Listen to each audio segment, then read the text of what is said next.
भी आगे पढ़ाऊँगा नहीं, कोई मतलब नहीं है फिर, ये चीज़ याद रखना। चलो ठीक है, अनुपात और समानुपात, ठीक है। देखो एक चीज़ याद रखना कि ये चैप्टर बहुत काम आएगा आपको, ये बेसिक चैप्टर है, ये रेशियो आगे बहुत ज़्यादा काम आएगा, ठीक है। तो ये चीज़ याद रखना। भूमिका, हमारे दैनिक जीवन में अनेक बार हमें दो एक जैसी राशियों की तुलना करनी पड़ती है। उदाहरणतः अवनी और शैरी ने अपने स्क्रिप्ट फाइल के लिए फूल इकट्ठे किए। अवनी ने 30 और शैरी ने 45 फूल इकट्ठे किए। हम कह सकते हैं कि शैरी ने अवनी से 15 फूल अधिक इकट्ठे किए, क्योंकि जो ज़्यादा है उसमें से कम घटा देंगे तो आ जाएगा। यह अंतर द्वारा तुलना की एक विधि है। रहीम का कद 150 सेंटीमीटर, अवनी का 140 सेंटीमीटर है। इस प्रकार रहीम का कद अवनी से 150 माइनस 140 करोगे तो 10 सेंटीमीटर अधिक है। यदि हम एक चींटी और एक टिड्डे की लंबाई की तुलना करना चाहें तो अंतर द्वारा इस तुलना को दिखाना उचित नहीं होगा, क्योंकि टिड्डे की लंबाई 4 सेंटीमीटर से 5 सेंटीमीटर होती है, जो कि चींटी की लंबाई से बहुत लंबी है, क्योंकि चींटी की लंबाई कुछ मिलीमीटर ही होती है। देखो बहुत छोटी है चींटी। तुलना ज़्यादा अच्छी होगी यदि हम टिड्डे की लंबाई के बराबर एक पीछे एक चींटियों की पंक्ति बना दें। इस प्रकार हम यह कह सकते हैं कि 20 से 30 चींटियों की कुल लंबाई एक टिड्डे की लंबाई के समान है, ठीक है। इतनी सारी चींटियों की लंबाई इसके बराबर है। अगला उदाहरण लेते हैं। एक कार का मूल्य 2,50,000 और एक मोटरसाइकिल का मूल्य 50,000 है। यदि हम इनके मूल्यों का अंतर लेते तो यह 2 लाख होगा। यदि हम तुलना भाग द्वारा करें तो इस प्रकार होगी। अब देखो ये है, ये रेशियो है, कितना रेशियो ज़्यादा है ये चीज़ यार मैं बता रहा हूँ, बहुत इंपॉर्टेंट है ये चैप्टर, आगे काम आएगा बेसिक्स के लिए। अब देखो ये इससे अपन 3 से 3 जीरो कट गया, एक 4 से 4 जीरो, 5 का भाग दे दे 5/1। हम कह सकते हैं कि कार का मूल्य मोटरसाइकिल के मूल्य का 5 गुना है। इस प्रकार कुछ परिस्थितियों में भाग द्वारा तुलना अंतर द्वारा तुलना से बेहतर सिद्ध होती है। भाग द्वारा तुलना को ही अनुपात कहा जाता है। समझ में आया? जो अब ये डिवाइड किया है इसी को अपन रेशियो कहते हैं। आगे के खंड में हम अनुपात के विषय में और अधिक सीखेंगे। अब आते हैं अनुपात की बात। ईसा को वजन 25 केजी है और उसके पिता का 75 केजी। तो पिता का वजन पुत्री के वजन से कितना गुना है? याद रखना यही यूपीएससी की लैंग्वेज होती है क्वेश्चन के। तो पिता का वजन पुत्री के वजन का कितना गुना है? तो 3 गुना है, क्योंकि इसका 25 है तो 25 को 3 से मल्टीप्लाई करो तो 75 आता है। याद रखना एज वाला जो रिलेशनशिप, एज वाले जो क्वेश्चन आते हैं उसमें ये जो रेशियो वाला कॉन्सेप्ट जरूर लगेगा, ये चीज याद रखना।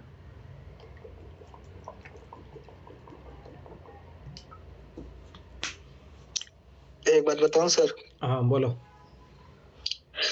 किसी भी सब अंक के पहले का या से लगा हुआ रहेगा तो वो नीचे चला जाएगा, यानी कि वो हर बन जाएगा, और अच्छा। ये 25 केजी ऊपर हो जाएगा। ऐसे होता है, का और से लगा रहता है ना, वो हमेशा हर में रहता है। ठीक है, हाँ ये भी याद करने का तरीका है, पर तो ट्राई करो कि अंडरस्टैंड लैंग्वेज करोगे ज़्यादा और बढ़िया। ठीक है, हाँ ये तरीका भी रहता है, पर तो ट्राई करो कि अंडरस्टैंड लैंग्वेज पढ़ते ही समझ में आ जाए, ज़्यादा बढ़िया वो है। देखो एक पेन का मूल्य 10 रुपये है और एक पेंसिल का मूल्य 2 रुपये है। तो वो जैसे कहा इसके पीछे लगा है तो 10/2 5। पेन का मूल्य पेंसिल का मूल्य कितना गुना है? 5 गुना है।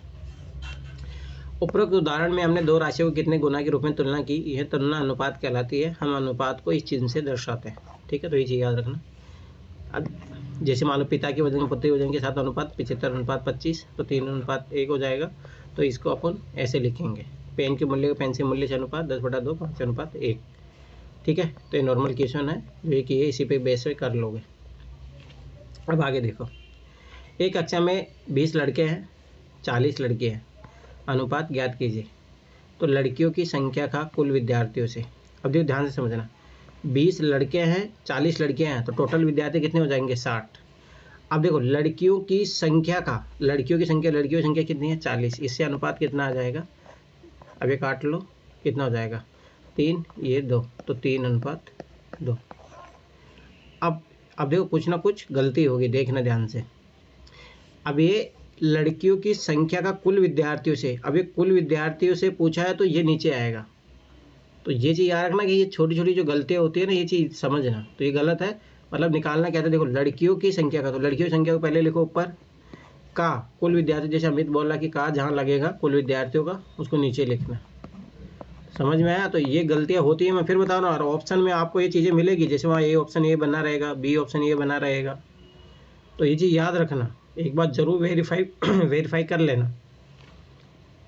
अगला देखो, लड़कों की संख्या का कुल विद्यार्थी। सब देखो, लड़कों की संख्या पहले है तो लड़कों की संख्या ऊपर आ जाएगी। कितने लड़के? 20।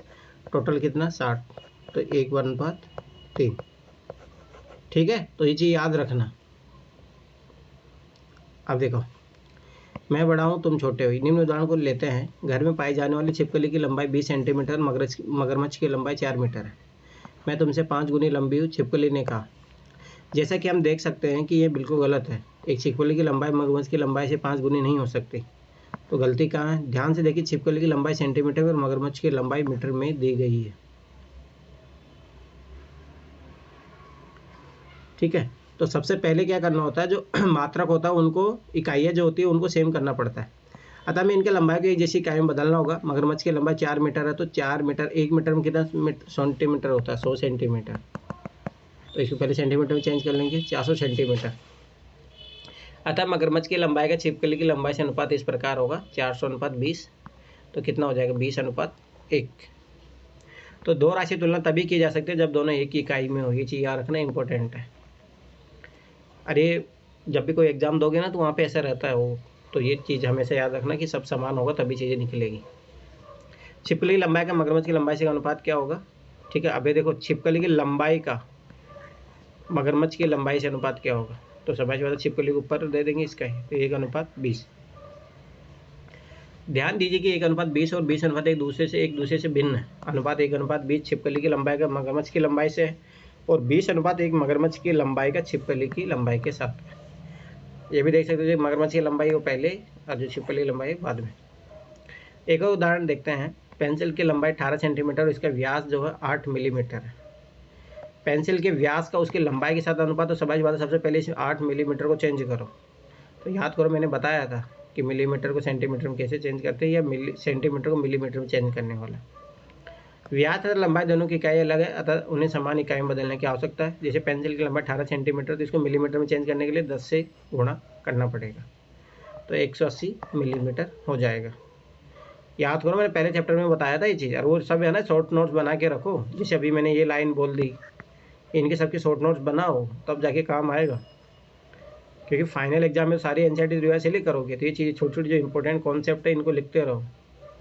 पेंसिल के व्यास का उसकी लंबाई के साथ अनुपात कितना हो जाएगा? पेंसिल के व्यास का व्यास ऊपर आ जाएगा और उसकी लंबाई के साथ, लंबाई 180 सेंटीमीटर, 100 मिलीमीटर, तो ये आ जाएगा 2:45। तो ऐसे ही क्वेश्चन कर लेना। बस इसमें क्या है, आपकी बार जो अलग अलग है उनको एक जगह चेंज कर लेना। जैसे ये पैसों में दिया है, रुपये में कर लेना। आगे देखो, कुछ और ऐसी ही परिस्थितियों के विषय में सोचिए जहां आपके दो समान राशियों की तुलना करनी पड़े, दोनों राशियों की इकाइयाँ भिन्न। हम अनुपात की संकल्पना का प्रयोग डेयरी जीवन की बहुत सी परिस्थितियों में बिना जाने ही करते हैं। आकृति ए तथा बी की तुलना करें। आकृति बी जो आकृति ए से ज़्यादा वास्तविक लगती है, क्यों? अब देखो, ये थोड़ा रियल है, ये तो ऐसे बनाया हुआ है क्योंकि आकृति में टांगे बाकी शरीर की तुलना में लंबी है। ये इसलिए कि हम टांगों को शरीर के अन्य हिस्सों से तुलना में खास अनुपात की आशा करते हैं। चित्र में बनी दो पेंसिलों की तुलना कीजिए। क्या पहली पेंसिल देखने में पूरी पेंसिल लगती है? नहीं। क्यों नहीं? कारण यह है कि पेंसिल की मोटाई और लंबाई में सही अनुपात नहीं है। हम अलग अलग परिस्थितियों में एक जैसा अनुपात देख सकते हैं। जैसे एक कमरे की लंबाई 30 मीटर है, उसकी चौड़ाई 20 मीटर है, तो कमरे की लंबाई का चौड़ाई से अनुपात 30:20 होगा, तो 3:2 आ जाएगा। एक पिकनिक में 24 लड़कियाँ 16 लड़के जा रहे हैं। लड़कियों की संख्या, तो लड़कियों की संख्या पहले आएगी, कितना आएगा? 24, और लड़कों की संख्या का अनुपात 24:16 हो जाएगा, तो 3:2 हो जाएगा।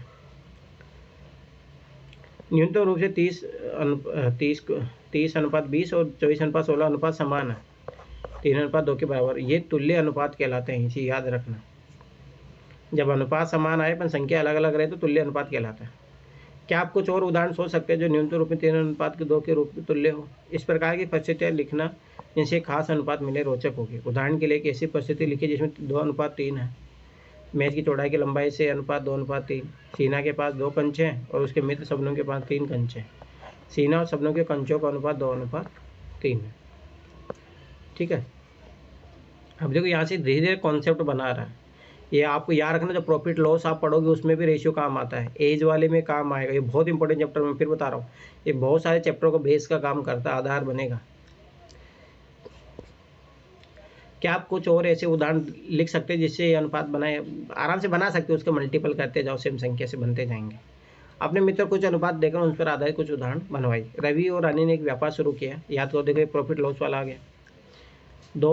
शुरू किया, 2:3 में धन निवेश किया, 1 वर्ष बाद कुल लाभ 4 लाख रुपये प्राप्त हुआ। रवि ने कहा कि हम ये लाभ बराबर बांट लेते हैं। रानी ने, देखो कितना मतलब कहानी के रूप में समझा रहा है। रानी ने उत्तर दिया, मुझे ज़्यादा मिलना चाहिए कि मैंने ज़्यादा निवेश किया था, क्योंकि रानी ने 3 के अनुपात में निवेश किया है। तब यह निर्णय लिया गया कि निवेश के अनुपात में लाभ बांटा जाएगा। तो यहाँ 2:3 के अनुपात में 2 और 3 दो ही राशियाँ हैं, इन राशियों का योग 5। इसका क्या अर्थ है? इसका अर्थ है कि यदि 5 रुपये लाभ है तो रवि को 2 रुपये और रानी को 3 रुपये मिलेंगे। तो इसी अनुपात में लाभ जो है, अब देखो 10 रुपये में कितना मिलेगा, इसको 4 रुपये मिलेंगे, इसको 6 रुपये, ऐसे करके बढ़ते जाएगा। और हम कह सकते हैं कि 5 हिस्सों में हुए 2 हिस्से रवि का है और 3 हिस्से रानी को मिलेंगे। इसका अभिप्राय है कि रवि का कुल लाभ का 2/5 भाग मिलेगा और रानी को 3/5। इसीलिए देखो अपन ऐसे ही निकालते हैं। तो रवि को मिलेगा 2/5 × 500, 200 रुपये। अगर कुल लाभ अगर 500 हो तो तब इतना, और इसको इतना। जब भाई साहब 40,000 है तो 2/5, इसको मिलेगा 1,60,000, इसको 2,40,000। तो अब देखो, अब यहीं से तुमने प्रॉफिट लॉस वाला सीख लिया कॉन्सेप्ट, रिक्वेशन आए भी हैं यूपीएससी में। ठीक है, तो ये चीज़ याद रखना। ये तो थोड़ा ये क्योंकि ये तो ऐसे एजम्पशन बेस्ड क्वेश्चन है, ये सब छोड़ो, काम का नहीं है। ये सारे क्वेश्चन कर लेना, ये अच्छे क्वेश्चन है। फिर 12 बता रहा हूँ, ये अच्छे क्वेश्चन है, ये सारे क्वेश्चन कर लेना।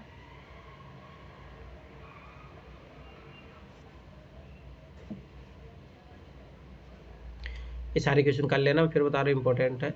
ठीक है, तो ये प्रश्नावली होमवर्क है, मैं फिर बता रहा हूँ करना। ये काम बहुत इंपॉर्टेंट है और बहुत ईजी है, इसलिए मुझे इसमें ज़्यादा कुछ देखने की ज़रूरत भी नहीं है, कोई डाउट भी नहीं होगा। देखो अभी तक जितने भी चैप्टर पढ़े हैं ना, तो उसमें तुम लोगों को ऐसे कुछ ज़्यादा डाउट नहीं आया होगा कि बहुत बड़ा कोई। मुझे बताओ, तुम लोगों को कोई डाउट हुआ, कोई जो मतलब क्वेश्चन बन ही नहीं रहा?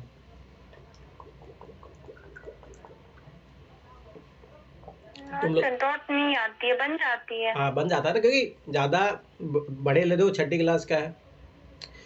अरे एक बार थोड़ा समझ लो बस, ठीक है। ये मैं थ्योरी पढ़ाई देता हूँ, उससे क्या आपको समझ में आ जाता है कि अच्छा ये चैप्टर में ये है, फिर क्वेश्चन लेके बैठोगे। बस ये है कि चीज़ें को समझो। एग्जाम्पल भी तैयार रहता है ना, जब भूल जाते एग्जाम्पल भी देख लेते हैं। ये तो सबसे बड़ा फायदा है। ठीक है, पर सारे क्वेश्चन करो। ठीक है, अब आगे देखो, समान अनुपात। अब ये इम्पोर्टेंट है। ठीक है, इस स्थिति को देखिए, राजू बाजार से टमाटर खरीदने जाता है। एक दुकानदार ने वहाँ कहा कि 5 किलो का टमाटर का मूल्य इतना है। ये गायब है ऑटोमेटिक, चलो छोड़ो। दूसरी दुकान ने 6 किलो का टमाटर का मूल्य 42 रुपये बताया और इसने 40 रुपये बताया था 5 किलो का। अब राजू क्या करना चाहिए? उसे टमाटर पहले दुकानदार से खरीदने चाहिए, दूसरे दुकानदार से? निर्णय लेने में क्या अंतर लेकर तुलना करने में सहायता करेगा? नहीं, क्यों नहीं। उसकी सहायता के लिए कोई तरीका सोचिए, अपने मित्रों के साथ विचार विमर्श कीजिए। एक और उदाहरण लेते हैं। भाविका के पास 28 कंचे है और विनी के पास 180 फूल है। वे दोनों इन्हें आपस में बांटना चाहती है। भाविका ने 14 कंचे विनी को दिए और विनी ने 90 फूल भाविका को, लेकिन विनी संतुष्ट नहीं हुई। उसने सोचा कि उसके भाविका को ज़्यादा फूल दिए, जबकि भाविका ने उसे कम कंचे दिए। आप क्या सोचते हैं कि क्या विनी सही है? दोनों समस्या समाधान के लिए विनी की माता पूजा के पास गए। पूजा ने समझाया कि 28 कंचों में से भाविका ने 14 कंचे विनी को दिए, अतः अनुपात 14:28 था, तो 1:2। और 180 फूलों में से 90 फूल विनी ने भाविका को दिए, अतः अनुपात 90:, ये भी दोनों सही है, क्योंकि दोनों अनुपात सही है, अतः वितरण सही है। दो सहेलियाँ आसमा और पंखुरी देखो नाम, पंखुरी हेयर क्लिप खरीदने बाजार गई। उन्होंने 30 रुपये में 20 हेयर क्लिप खरीदे। आसमा ने 12 रुपये दिए और पंखुरी ने 18 रुपये दिए। घर आने पर आसमा ने पंखुरी से 10 हेयर क्लिप देने को कहा, लेकिन पंखुरी ने कहा कि जब मैंने ज़्यादा रुपये दिए तो मुझे ज़्यादा हेयर क्लिप मिलने चाहिए। उनके अनुसार आसमा को 8 और उसे 12 हेयर क्लिप मिलने चाहिए। क्या आप बता सकते हो कि आसमा या पंखुरी में से सही कौन है, क्यों? आसमा द्वारा दिए गए धन और पंखुरी द्वारा दिए गए धन का अनुपात 12:18 है। ठीक है, तो इनका अनुपात 2:3 आया। आसमा के सुझाव के अनुसार आसमा के हेयर क्लिपों की संख्या और पंखुरी हेयर क्लिपों की संख्या का अनुपात भी कितना, यहाँ पे जो है 1:1 है, उसके अकॉर्डिंग, परंतु ये तो सही नहीं है। होना कितना चाहिए? 2:3। तो इसी अनुपात में बांटने के लिए उसको 8 मिलेगा और इसको 12 मिलेगा। तो ये समझ में आ गया ना, मतलब जो चीज़ है उसी के रेशियो में उसको डिवाइड करेंगे। आसमा द्वारा दिए गए वितरण के अनुसार हेयर क्लिपों की संख्या अनुपात दिए गए धन के अनुपात के समान नहीं है, जो कि होना चाहिए था, जबकि पंखुरी द्वारा दिए गए वितरण में दोनों परिस्थितियों में अनुपात समान है, अतः पंखुरी ने सही वितरण किया। एक अनुपात को बांटने का कुछ अर्थ और है। मैं फिर बता रहा हूँ, छोटे छोटे कॉन्सेप्ट है, यहाँ से क्वेश्चन बनेंगे। राज ने 15 रुपये में 3 पेन खरीदे,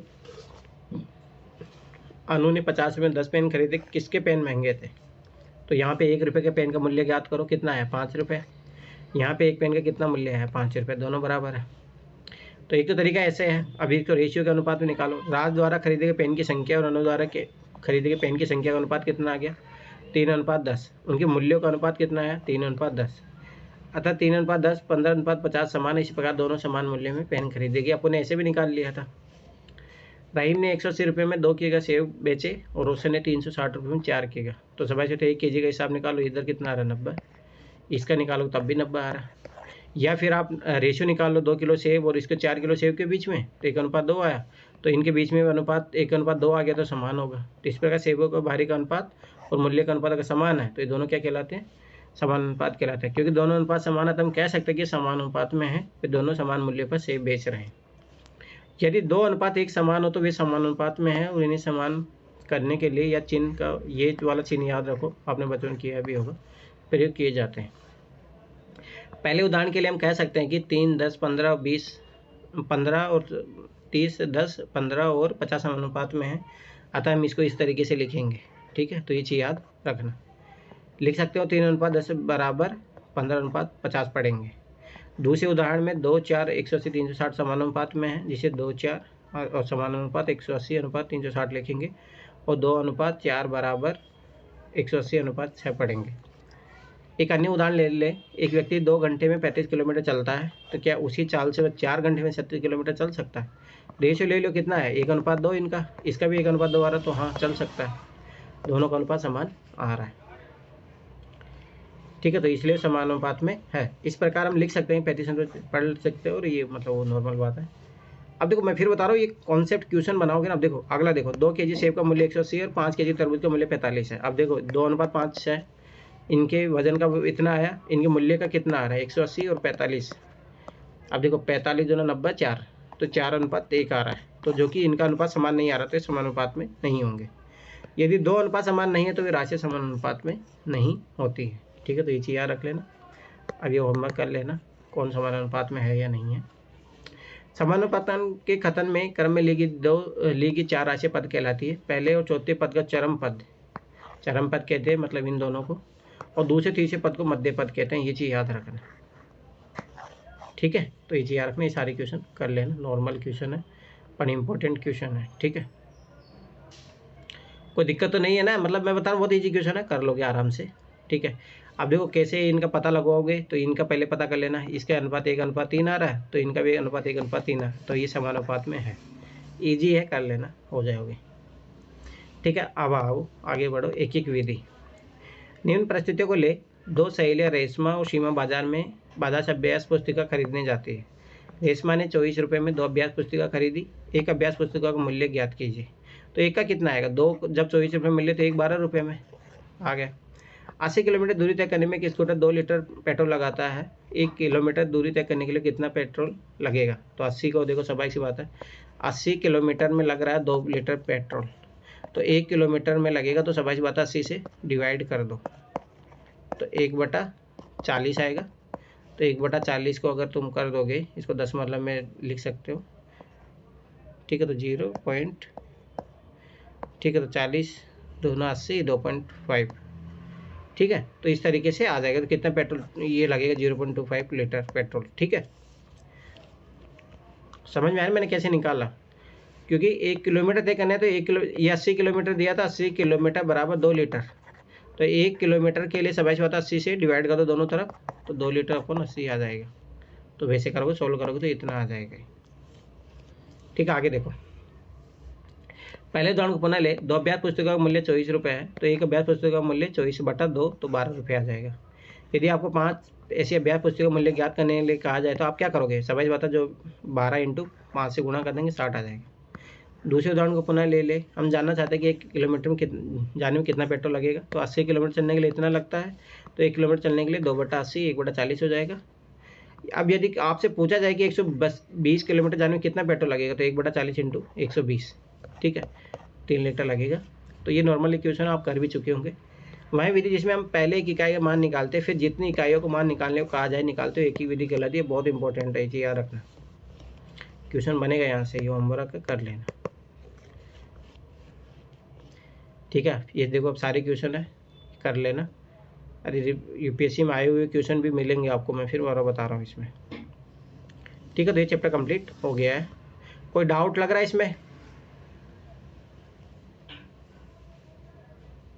अरे कुछ बोलोगे?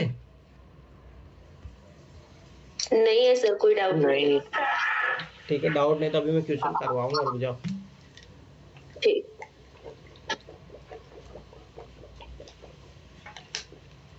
ये मान के चलो तुम यूपीएससी 2024 में जैसे 30 क्लास कंप्लीट होगी ना, तो मिनिमम से मिनिमम तुम 10 क्वेश्चन सॉल्व करने के लिए रेडी हो जाओ। 10 क्वेश्चन आराम से बन जाएंगे 6 क्लास से। 6, 7, 8 क्लास अभी 10 क्वेश्चन 2023 में भी 10 क्वेश्चन सही हो जाएंगे। हाँ, क्या बात कर रहे हो, क्यों नहीं होंगे? कितने क्वेश्चन तुम उसी दिन करवाया था? रुको मैं 2 सर समस्या तो 10 क्वेश्चन की समस्या थोड़ी ना है, समस्या तो 30 से या 40 क्वेश्चन को और आगे बढ़ाना है, उसकी तो बात समस्या आप है। 7th 8th भी तो पढ़ेंगे ना अभी, 9th 10th के कुछ चैप्टर पढ़ेंगे, 11th पढ़ेंगे, तो उसी से बन जाएंगे 30-40 क्वेश्चन। तो आप क्या बात कर रहे हो, क्यों नहीं बनेंगे?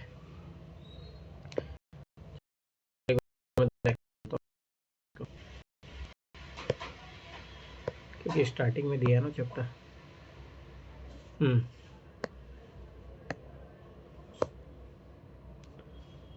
तो क्यों नहीं बनेगा? आपको अभी भी डाउट लग रहा है, इसका मतलब आप होमवर्क अच्छे से नहीं कर रहे हैं। सर पूरा वैसे 2 दिन का रह गया है। फिर आपको डाउट कैसे आ रहा है? विभाजिता वाला मैं क्वेश्चन करवा चुका हूँ, कितने क्वेश्चन आए हैं यूपीएससी में। चलो ठीक है, अभी ज्योमेट्री वाला कर रहा हूँ, फिर मैं आज क्वेश्चन करवाता हूँ तुम लोगों से, ठीक है। तुम लोगों को ऐसा लग रहा है ना? चलो ठीक है। सर कभी कभी पता है ना, नेगेटिविटी बहुत हावी हो जाती है। तो गलत है ना भाई, काम कर रहे हैं ना, मैं अभी ओरिजिनल चीज़ों पे काम कर रहे हैं भाई, आप क्या बात कर रहे हो? उधर देख लेना, जब ये अगर जब जीएस में भी अपन एनसीईआरटी कंप्लीट कर लेंगे ना, जो मैंने सारे चैप्टर बताए हैं, मैं लिख के दे रहा हूँ, गारंटी 50 क्वेश्चन कहीं नहीं जाएंगे एनसीईआरटी से, और कट ऑफ उससे ज़्यादा जाते भी नहीं हैं। अपन बात हुआ ना, उस लायक मेहनत भी करनी पड़ेगी ना, एनसीईआरटी कहीं से क्वेश्चन पूछ ले। वैसे मैं जो बता रहा हूँ ना, वहीं से उससे बाहर क्वेश्चन नहीं बनेगा, मैं पहले बता रहा हूँ। पर वो है कि आप उन चीज़ों को मेमोराइज कैसे करोगे, कितनी बार याद रखोगे, बस वो बात है, ठीक है। अब आ गया अभी ज्योमेट्री वाला। ज्यामिति का लंबा और शानदार बहुमूल्य इतिहास है। शब्द ज्यामिति यूनानी शब्द जियोमेट्रॉन का अंग्रेजी तुल्य है। जिया का अर्थ है भूमि और मेट्रॉन का अर्थ है मापना। इतिहासकारों के अनुसार प्राचीन समय में ज्यामिति अवधारणा संभवतः कला, वास्तुकला, शिल्पकला और भूमि मापन की आवश्यकताओं के कारण विकसित हुई। इनमें वे अवसर भी सम्मिलित है जब खेतिहर की भूमि की परिसीमाओं को बिना किसी शिकायत की संभावना रखते हुए अंकित किया जाता था। वैभवपूर्ण राजभवनों, मंदिरों, झीलों, बांधों, नगरों के निर्माण, कला और वास्तुकला या शिल्पकला ने अवधारणाओं को और उजागर किया। आजकल भी कला, मापन और वास्तुकला, इंजीनियरिंग, कपड़ों के डिजाइन इत्यादि के सभी रूपों में ज्यामितीय अवधारणाओं का प्रभाव देखा जा सकता है। आप विभिन्न प्रकार की वस्तुओं जैसे बक्स, पेटी, मेज, पुस्तक, अपने स्कूल में लंच ले जाने के लिए खाने के डिब्बे, गेंद जिसमें आप खेलते हैं यदि आदि को देखते हैं, उनका प्रयोग भी करते हैं। इन सभी वस्तुओं के भिन्न भिन्न आकार होते हैं। जो रूलर आप प्रयोग करते हैं, पेंसिल जिससे आप लिखते हैं सीधी है, स्ट्रेट है, चूड़ी, 1 रुपये का सिक्का या एक गेंद के चित्र गोल प्रतीत होते हैं। यहाँ कुछ और रोचक तथ्यों के बारे में पढ़ेंगे जो आपके चारों ओर उपस्थित आकारों के बारे में अधिक जानकारी प्राप्त करने में सहायता करेंगे। बिंदु। कागज पर एक पेंसिल के नुकीले सिरे से एक चिन्ह को अंकित कीजिए। ये जितना नुकीला होगा चिन्ह उतना ही सूक्ष्म छोटा होगा। लगभग एक बिना दिखाई देने वाला सूक्ष्म चिन्ह आपको एक बिंदु की, जैसे ये देखो, ये मैंने कर दिया, तो ये देखो बिंदु अवधारणा का आभास कराएगा। बिंदु पॉइंट एक स्थिति या अवस्थिति लोकेशन को निर्धारित करता है। बिंदु के लिए कुछ उदाहरण है। प्रकार ये देखा ही होगा बचपन में। किस ने इसको चुबाने में यूज किया है इसको किसी ने किया है इसका यूज चुबाने में, बदला लेने में। प्रकार का सिरा पेंसिल का नुकीली सिरा, एक सुई का नुकीली सिरा। यदि आप किसी कागज पर मान लीजिए 3 बिंदु अंकित करें तो आप इतने अच्छे विद्यार्थी हो गए जो इसका यूज ही नहीं किया। ऐसा हो ही नहीं सकता।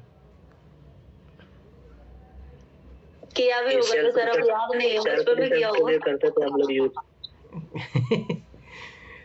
ऐसा हो ही नहीं सकता इसका यूज नहीं किया हो। 3 बिंदु अंकित करें और आप उनमें भेद बताने की आवश्यकता पड़ेगी। इसके लिए उन्हें अंग्रेजी के बड़े अक्षर ABC इत्यादि से व्यक्त किया जाता है, ठीक है। इन बिंदुओं को ABC से पढ़ा जाता है। बिंदु निसंदेह बहुत छोटे होने चाहिए। ये करने नॉर्मल है, शायद उसमें करने की जरूरत भी ना पड़े, देख लेना पड़ेगा। सर इसमें ना एक स्क्रू ड्राइवर भी रहता था ऐसे कसने के लिए सर। हाँ, वो जिस दिन खरीदता था उसी दिन गुम हो जाता था सर। और उसकी चूड़ी खराब हो जाती थी आजकल तो। चलो ठीक है, रेखाखंड देखो। रेखाखंड देखो, जैसे यहाँ से लेके मैंने एक रेखा खींची और जो ये पूरा पार्ट है रेखाखंड कहलाएगा। ठीक है, एक कागज़ को मोड़िए और फिर उसे खोल दीजिए। क्या आपको कोई मोड़ का निशान दिखाई देता है? इससे एक रेखाखंड लाइन सेगमेंट के उदाहरण का आभास होता है। इसके दो अंतर बिंदु है A और B। एक पतला धागा लीजिए, इसके दोनों सिरों को कसकर पकड़िए ताकि धागे से कोई ढील ना रहे। यह एक रेखाखंड निरूपित करता है। हाथों से पकड़े हुए सिरों को इस रेखाखंड के अंतर बिंदु है, तो इसको अपन AB बोल सकते हैं। रेखाखंड कुछ और उदाहरण है, ये सब उदाहरण है उसके। एक बक्से का किनारा, एक ट्यूबलाइट, एक पोस्ट कार्ड का किनारा। अपने आसपास के रेखाखंड के कुछ और उदाहरण देने का प्रयत्न कीजिए। एक कागज पर दो बिंदु A और B अंकित कीजिए। इन दोनों बिंदु सभी संभव रास्तों से जोड़ने का प्रयत्न कीजिए। जैसे मान लो यहाँ से जा रहा है, ये यहाँ से जा रहा है। ऐसे बीते सबसे छोटा रास्ता क्या है? सबसे छोटा रास्ता ये होता है। A और B को जोड़ने वाला सबसे छोटा रास्ता बिंदु A और B सम्मिलित है, जो संलग्न आकृति 4.1 में दर्शाया गया है। एक रेखाखंड है, इसे AB या BA से व्यक्त किया जाता है। बिंदु AB इस रेखाखंड के अंतर बिंदु है। ठीक है, कर लेना, नॉर्मल है। एक बार पढ़ के कर लेना, बस नॉर्मल है ये, ज़्यादा ध्यान, बस बना कॉन्सेप्ट क्लियर होने चाहिए। एक रेखा कल्पना कीजिए। देखो रेखाखंड में क्या होता है कि पॉइंट एंड हो जाते हैं, पर रेखा में याद रखना कि एंड नहीं होते। देखो ये चीज़ याद रखना। कल्पना कीजिए A से B तक एक रेखाखंड को A से आगे तक एक दिशा में और B से एक दूसरी दिशा में बिना किसी अंत के विस्तृत किया गया। आकृति को देखिए, आपको रेखा लाइन की अवधारणा प्राप्त हो जाएगी। देखो रेखाखंड तो यहीं तक था, पर जब इसी को आगे बढ़ा देते तो अपन को एक रेखा प्राप्त हो जाती है। क्या आप सोचते हैं कि आप कागज पर पूरी रेखा खींच सकते हैं? नहीं। क्यों? दो बिंदु A और B से होकर जाने वाली रेखा को AB से निरूपित किया जाए। देखो ये जब रेखाखंड बना रहे थे तब ऐसा यूज कर रहे थे, ये चीज़ याद रखना। यह दोनों दिशा में अनिश्चित रूप से विस्तृत होती है। इस पर असंख्य बिंदु स्थित होते हैं। रेखा को निश्चित करने के लिए दो बिंदु पर्याप्त है। हम कहते हैं कि दो बिंदु की रेखा निर्धारित करते हैं। ठीक है, जैसे ये हो गया संलग्न आकृति 4.3। देखिए PQ की कभी कभी एक रेखा L जैसे अक्षर से भी व्यक्त की जा सकती है। अभी देखो प्रतिच्छेदी रेखा, जब दो रेखा एक दूसरे को काटती है, जिस बिंदु पे काटती है उसे प्रतिच्छेदन बिंदु कहते हैं। इसमें दो रेखा L1 और L2 दर्शाई गई है। ये दोनों रेखाएं बिंदु P से होकर जाती है। हम कहते हैं कि रेखा L1 और L2 P पर प्रतिच्छेद करती है। ये दो रेखाओं में एक उपनिष्ठ बिंदु है, तो वे प्रतिच्छेदी रेखाएं कहलाती है। ठीक है, अभी देखो ये सारी, ये भी प्रतिच्छेद बिंदु है, ये है। ठीक है, परस्पर सकड़े काटते अंग्रेजी वर्णमाला का अक्षर X। प्रतिच्छेद रेखाओं के युग्मों को और उदाहरण ज्ञात करने प्रयत्न छोड़ो। एक आगे लीजिए, छोड़ो ये सब नॉर्मल। हाँ, पर देखो इसे दो बार मोड़े ताकि दो प्रतिच्छेद रेखाएं प्राप्त हो जाए। क्या दो रेखाएं एक दूसरे को प्रतिच्छेद बिंदु पर प्रतिच्छेद करेगी? हाँ करेगी। जब ऐसे आप मान लो एक बार ऐसे फोल्ड किया और एक बार ऐसे फोल्ड कर लोगे तो होगा। ठीक है, क्या दो से अधिक रेखा एक प्रतिच्छेद कर सकती है? अब देखो इस टाइप का यूपीएससी क्वेश्चन पूछता है, शक्ति पॉसिबिलिटी वाली। तो एक बार एक एक्सपेरिमेंट करके देख लेना कि दो बार करती है नहीं करती है। करके देखूं क्या? रुको एक मिनट।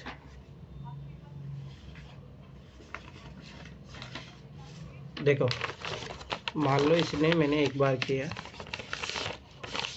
फिर उसके बाद ऐसे किया, तो एक बार तो करेगा। अगर कितनी बार बोला है? क्या दो रेखा एक से अधिक बिंदु पर प्रतिच्छेद कर सकती है? क्या दो से अधिक रेखा एक ही बिंदु पर प्रतिच्छेद कर सकती है? कितनी बार? एक कागज लीजिए, इसे दो बार मोड़िए ताकि दो प्रतिच्छेद रेखाएं प्राप्त हो। जैसा कीजिए, नहीं एक ही बिंदु होगा प्रतिच्छेदन बिंदु, याद रखना। ठीक है, चलो आगे बढ़ो। समांतर रेखाएं, समांतर रेखाएं जो एक दूसरे को कभी नहीं काटती। ठीक है, ये चीज़ याद रखना। 4.6 में दर्शाई इमेज को देखिए, इसके ऊपरी हिस्सा ABCD सपाट है। क्या कुछ रेखाखंड और बिंदु देख रहे हैं? तो रेखाखंड ये रहे, ये प्रतिच्छेदी रेखाएं हैं। AB जो हो गया BC बिंदु B पर प्रतिच्छेदित है। ठीक है, कौन सी रेखा A पर प्रतिच्छेद करती है? जैसे AD और AB। ठीक है, तो ये सब चीज़ें कौन सी रेखा C पर प्रतिच्छेद करती है? तो C पर समझ पाते ये वाला DC और BC। तो ऐसे करके निकाल लोगे। क्या रेखा AD और CD परस्पर प्रतिच्छेदित है? AD और CD AD और CD है किस पे है, D पे। AD और BC, AD और BC नहीं, ये प्रतिच्छेदित नहीं है। आपने देखा कि मेज के ऊपरी पृष्ठ पर कुछ रेखा है जो परस्पर प्रतिच्छेद नहीं करती, जिन्हें कितने बढ़ाया जाए। AD और BC ऐसी संख्या होकर एक युग्म बनाती है। मेज के ऊपरी सिरे पर एक आप रेखा को ऐसे अन्य युग्म जो कहीं नहीं मिलती बता सकते। देखो ये रही, ये दोनों कभी नहीं मिलेगी, ये दोनों, अरे ये दोनों जो है कभी नहीं मिलेगी, ठीक है। तो इन्हीं को समांतर रेखाएं कहते हैं। ऐसी रेखाएं जैसे मेरे ऊपर सिरे पर जो प्रतिच्छेद नहीं करती है समांतर रेखाएं कहलाती है। तो समांतर रेखाएं ये जैसे ये हो गई, ये हो गई, सब सोचिए, चर्चा कीजिए, लिखिए कि आप समांतर रेखाओं कहाँ और देखते हैं। छोड़ो। यदि रेखाएं दो AB और CD समांतर हो तो हम उन्हें सांकेतिक रूप से ऐसे लिखते हैं। ये चीज़ याद रखना। यदि दो रेखाएं L1 और L2 समांतर तो उसको ऐसे लिखते हैं, ठीक है। जैसे ये स्केल का सम्मुख किनारे देखो ये सब समांतर है, ये दोनों समांतर है। ये रेल की पटरियाँ समांतर होती है, रेल की पटरी एक दूसरे को, खिड़की की सलाखें जो है ये समांतर है। अब देखो किरण रही कुछ निम्नलिखित मॉडल है। एक लाइट हाउस से निकली प्रकाश की किरणें और टॉर्च से निकली प्रकाश की किरणें, सूर्य की किरणें। एक किरण की रेखा का एक भाग होता है, यह एक बिंदु से प्रारंभ होते हैं जिसे प्रारंभिक बिंदु इनिशियल पॉइंट कहते हैं।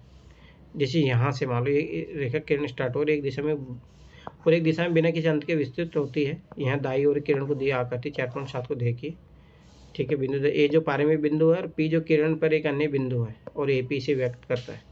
याद रखना लाइन में क्या होता है, लाइन में दोनों तरफ ऐसे होता है, रेखाखंड में ऐसे होता है, दोनों एक सिरे होते हैं। ये माइन्यूट डिफरेंस याद रखना। सोचिए और चर्चा कीजिए। P को एक किरण है, इसका प्रारंभिक बिंदु क्या होगा, P है। Q कहाँ पे होगा, किसी बिंदु पे स्थित हो। क्या हम कह सकते हैं Q इस किरण का प्रारंभिक बिंदु है, नो, P है, क्योंकि अपन लिखने का तरीका यही होता है। ये चीज़ याद रखना। जैसे डायरेक्शन जा रहे हो सबसे पहले ये आएगा, ये कर लेना, नॉर्मल है। आगे देखो, संलग्न आखिरी 4 में एक किरण OA दी है। यह O से प्रारंभ होती है और A से होकर जाती है। ये किरण बिंदु B से भी होकर जाती है।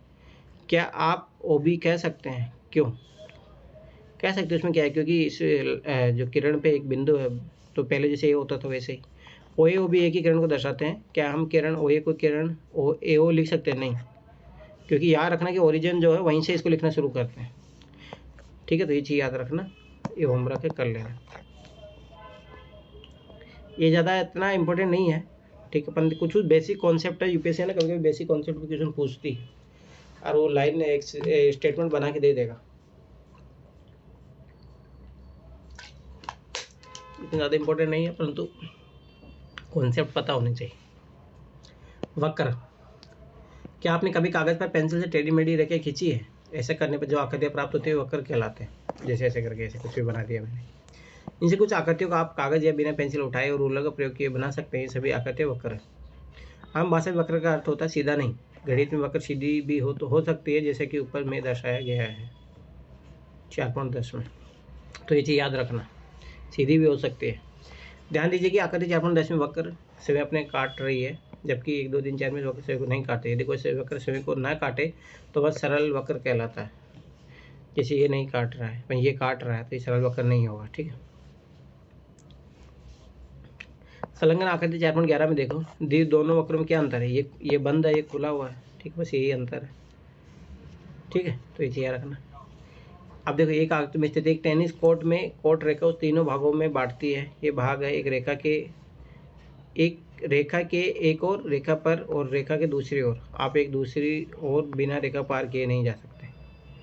जैसे टेनिस कोर्ट कैसे बना होता है, ऐसे बना होता है, फिर बीच में वो होता है, यहाँ पे लाइनें होती है, यहाँ इससे जाना नहीं होता। ऐसे आपके घर की परिसीमा घर को सड़क से अलग करती है। आप परिसर के अंदर बाड़े के परिसीमा और परिसर के बाहर की बात करते हैं।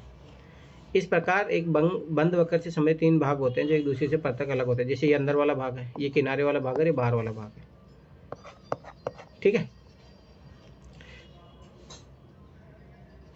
वक्र के अभ्यंतर उसके परिसीमा को निकाल कर वक्र का क्षेत्र रीजन कहा जाता है। जो आपने बंद वक्र खींचा है उसे 3 क्षेत्रों को दर्शाया गया। ये वाला जो है इसका क्षेत्र है, इसका एरिया है, इसलिए बोलते हैं अपना खेत का एरिया, खेत का क्षेत्रफल जो उसके बंद क्षेत्र पे उसको दर्शाया जाता है। अब बहुभुज क्या होता है, जिसकी बहुत सारी भुजाएं होती है, 1, 2, 3, 4, 5। त्रिभुज भी बहुभुज ही होता है, इसलिए याद रखना बहुभुज में सबके आगे जैसे त्रिभुज 3 भुजा, चतुर्भुज 4 भुजा, पंचभुज 5 भुजा। समझ में आ गया, उसकी भुजाएं होती है। आप इनके बारे में क्या कह सकते हैं कि ये बंद आकृति है वक्र है, ये एक दूसरे से किस प्रकार भिन्न है? कुछ विशेषता है, ये केवल रेखाखंडों से बनी इसी आकृति बहुभुज कहलाती है। अतः की आकृति बहुभुज होती है जब वह एक सरल बंद आकृति हो। याद रखना, रेखाखंड से बनी हो। 10 अलग अलग आकृतियों वाली बहुभुज बनाइए, वो सब बना सकते हैं, छोड़ो, ये कोई मतलब नहीं, छोड़ो। भुजाएं, शीर्ष और विकर्ण, अभी चीज याद रखना, विकर्ण वाला कॉन्सेप्ट इंपॉर्टेंट है, यूपीएससी क्वेश्चन पूछे भी है। शीर्ष देखो, भुजाएं ये होती है, ठीक है, शीर्ष ये होते हैं और विकर्ण जब इन्हें मिलाने से बनते हैं। याद करो, यूपीएससी क्वेश्चन में पूछा था। इस बहुभुज को कहने के लिए कुछ कारण दीजिए। बहुभुज को बनाने वाले रेखाखंड उसकी भुजाएं कहलाती है। स्लाइड जो ये वाली जो होती है। बहुभुज ABCD की भुजाओं के नाम क्या है? तो ये सारी चीज़ें भुजाएं हैं। इसकी भुजा AB, BC, CD, D, E, ठीक है। तो ये सारी चीज़ मैंने बताई थी। दो भुजा जहाँ मिलते हैं उस बिंदु को बहुभुज का शीर्ष कहते हैं, तो मैंने बताया था, एक वर्टेक्स। भुजा A और ED बिंदु A पर मिलती है, इसलिए E बहुभुज का एक शीर्ष है। B और C अन्य दो शीर्ष है। क्या आप अन्य बिंदु मिलाए भुजा का नाम लिख सकते हैं? लिख सकते हैं आराम से, बड़ी बात नहीं। क्या आप उपरोक्त बहुभुज ABCD के अन्य शीर्ष का नाम लिख सकते हैं? लिख सकते हैं। कोई भी दो भुजाएं जिनमें एक उभनिष्ठ अंतर बिंदु हो बहुभुज की आसन भुजाएं कहलाती है। तो अपन ने देखा ही था, जैसे ये देखो, ये दो भुजाएं हैं, इनका जो मिलन पॉइंट है D है, तो ये क्या हो जाएगा? ठीक है, अंतर बिंदु यहाँ पे, तो आसन भुजाएं कहलाती हैं। ये दोनों आसन भुजाएं कहलाएगी जब जिनका कॉमन वो होता है, एक उभनिष्ठ अंतर बिंदु होता है। AB और BC आसन भुजाएं हैं, ठीक है।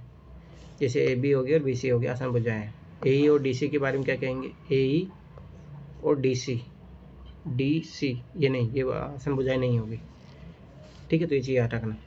बहुभुज की एक ही भुजा के अंतर बिंदु आसन शीर्ष कहलाते हैं। E और D आसन शीर्ष है, जबकि A और D आसन शीर्ष नहीं है। A और D आसन शीर्ष नहीं है। तो कौन कौन है? E और D है।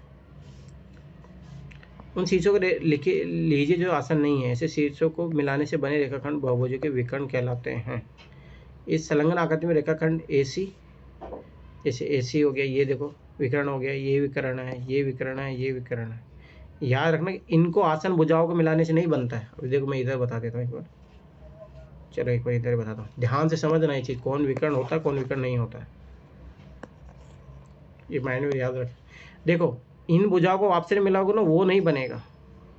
इनको मिलाओगे तो वो नहीं, परंतु याद रखना कि इसको इससे मिला सकते हो आप, ठीक है। इसको इससे मिला सकते हो, इसको इससे मिला सकते हो, ये तो मिल गया, इसको ये सब, ये विकर्ण बन जाएंगे।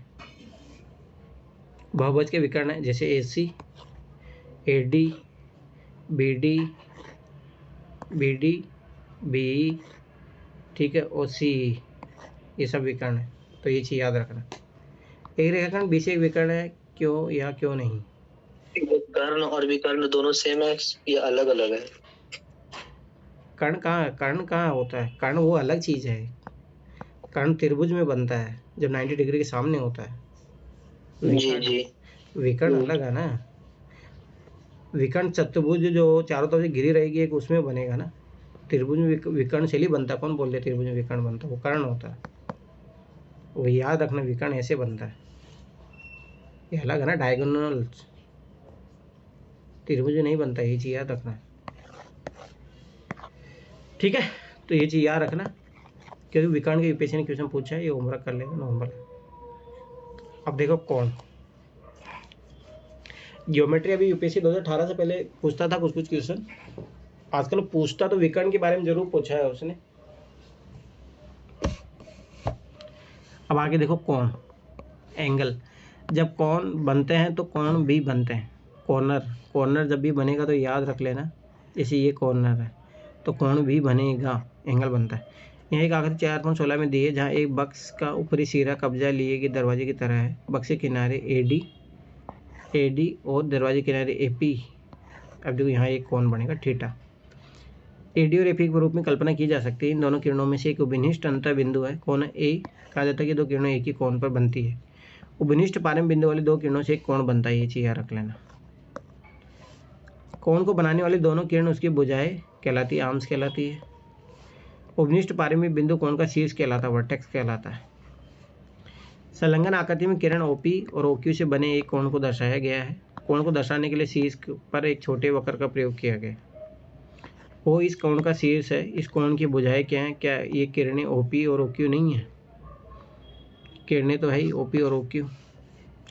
इस कोण को हम किस प्रकार नामांकित कर सकते हैं? इसे हम केवल यह कह सकते हैं कि यहाँ ऊपर एक कोण है और अधिक विशिष्टता के लिए हम कोण के दोनों भुजा के एक दूसरे बिंदु लेकर उसके शीर्ष को लेकर कोणों को नाम लिख सकते हैं। जैसे देखो POQ से व्यक्त किया जा सकता है, POQ भी या QOP भी लिखा जा सकता है, इसे याद रखना। अब देखो संलग्न आकृति 4.18 देखिए, इस कोण का क्या नाम है? क्या हम इसे P कह सकते हैं? बात करेंगे, डिपेंड करेगा अपन किसकी बात कर रहे हैं। देखो जब ये एंगल लेंगे तो अलग होगा, ये एंगल लेंगे तब अलग होगा, ये एंगल लेंगे तब अलग होगा। क्या ये कोण को केवल उसके शीर्ष द्वारा नामांकित करना है सहायक होगा? नहीं, इसीलिए यार P के कॉन्टेक्स्ट में नहीं बोलेंगे, इसलिए BPA या CPB या CPA याद रखना ये चीज़, ऐसे ही लिखा है तो ये चीज़ याद रखना। एंगल का कोण इतना इंपॉर्टेंट नहीं है और फिर भी सीख लो, देखो यूपीएससी को भरोसा नहीं है। अगर एनसीईआरटी में लिखा और आपके एनसीईआरटी से ही पेपर बनेगा, इसे याद रख लो, सीख लो ये चीज़ें, छोटी छोटी चीज़ें हैं। अरे मैं इस चैप्टर की क्वेश्चन ही दूंगा इन चैप्टरों के, तो ठीक है आगे दूंगा जब अपन क्वेश्चन प्रैक्टिस सेशन में चलेंगे मार्च से। मैं फिर बता रहा हूँ मार्च के, ये तो बहुत जल्दी हो जाएगा, हो जाएगी। फिर मार्च से ओनली क्वेश्चन ही क्वेश्चन करेंगे अपन। जैसे ABC लीजिए, मान लीजिए ABC हो गया, ठीक है। तो ये BA को परिचय में लेकर उसके भागों छायांकित कीजिए, जैसे BC स्थित है, ये इसको ड्रॉ कर लिया। BC परिचय में लेकर उस भाग को दूसरे रंग से छायांकित कर लिया, जिसे BA से व्यक्त किया गया है, इसको भी कर लिया। दोनों प्रकार के छायांकित भाग उपनिष्ठ क्या हो गया? ABC। ध्यान दे कि अभ्यस्त की सीमित क्षेत्र नहीं है, यह निश्चित रूप से विस्तृत है, क्योंकि कोणों को दोनों भुजाएं निश्चित रूप से अपनी ओर एक और विस्तृत है। X कोण के अभ्यंतर में स्थित है, देखो ये कोण के अंदर है, ये बाहर है स्थित है। ये अगर जब आपने 6वीं क्लास में पढ़ा हो तो इस टाइप क्वेश्चन आते थे, छोड़ो नहीं है। कोण के अभ्यंतर स्थिति नहीं है, Z नहीं है, याद रखना।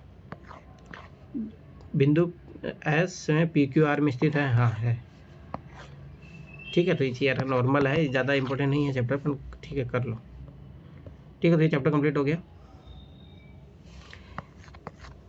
लास्ट चैप्टर है 6th क्लास का, ठीक है। उसमें ज़्यादा इंपॉर्टेंट नहीं है वो चैप्टर, पर फिर मैं बता रहा हूँ बेसिक थोड़ा कर लेना, क्योंकि यूपीएससी ने पूछे हैं, जैसे डायगोनल्स वाला तो पूछा है। तो डायगोनल्स क्या है, अगर जब आपको यही नहीं पता होगा तब क्वेश्चन कैसे बनाओगे आप, ठीक है। अब आगे देखो, लास्ट चैप्टर है, 6th क्लास कंप्लीट हो गया। मैं फिर बता रहा हूँ मंडे को करके आओगे तभी मैं 7th क्लास पढ़ाऊंगा, क्योंकि 6th क्लास अच्छे से होगी तभी 7th क्लास समझ में आएगी फटाफट, ठीक है। भूमिका, अपने आसपास हम जो भी आकार देखते हैं वे वक्रों या रेखाओं से बने होते हैं। हम अपने परिवेश में कोने, किनारे, तल, खुली वक्र, बंद वक्र, हम इन्हें रेखाखंडों, कोणों, त्रिभुजों, बहुभुजों, वर्तों में संगठित करते हैं। हम पाते हैं कि ये विभिन्न साइज या मापों के होते हैं। आइए इनकी मापों की तुलना करने का कुछ विधियाँ विकसित करें।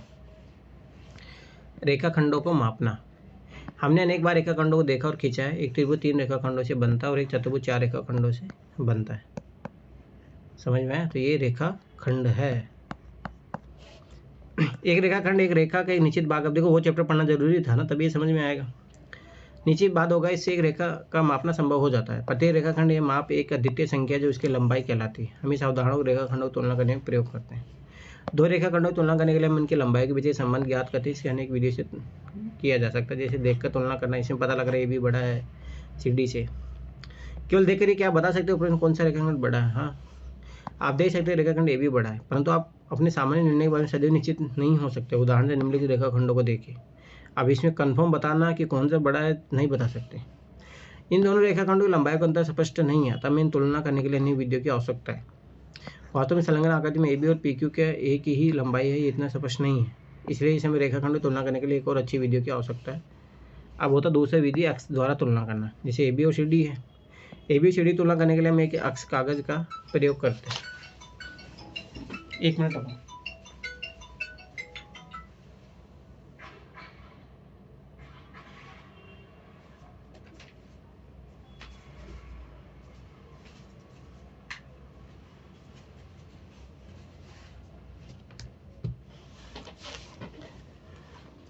कागज का प्रयोग करते हैं और हम अक्ष कागज पर CD का अक्ष खींचते हैं और इस अक्ष पर कागज पर बने रेखाखंड को AB लिखते हैं, ठीक है। क्या आप बता सकते हैं कि AB और CD में कौन बड़ा होगा? तो वहाँ पे अक्ष पे तो अपन पता लग ही जाएगा, ठीक है। या एक प्रकार वाला डिवाइडर वाला तरीका भी आपने देखा हो। ये विधि इस बात पर निर्भर करती है रेखाखंड अक्ष कितनी शुद्धता से खींचते हैं। मतलब याद करो, जैसे वो ये खींचा, फिर वो दोनों को बराबर खींचो, पता लग जाए कौन बड़ा छोटा। यदि आपको किसी रेखाखंड से तुलना करनी है तो इसे अन्य रेखाखंड भी अक्ष खींचना पड़ेगा। 1 मिनट रुकना। हेलो, हाँ मैं क्लास ले रही जो, अब फिर बात वो करो चुको।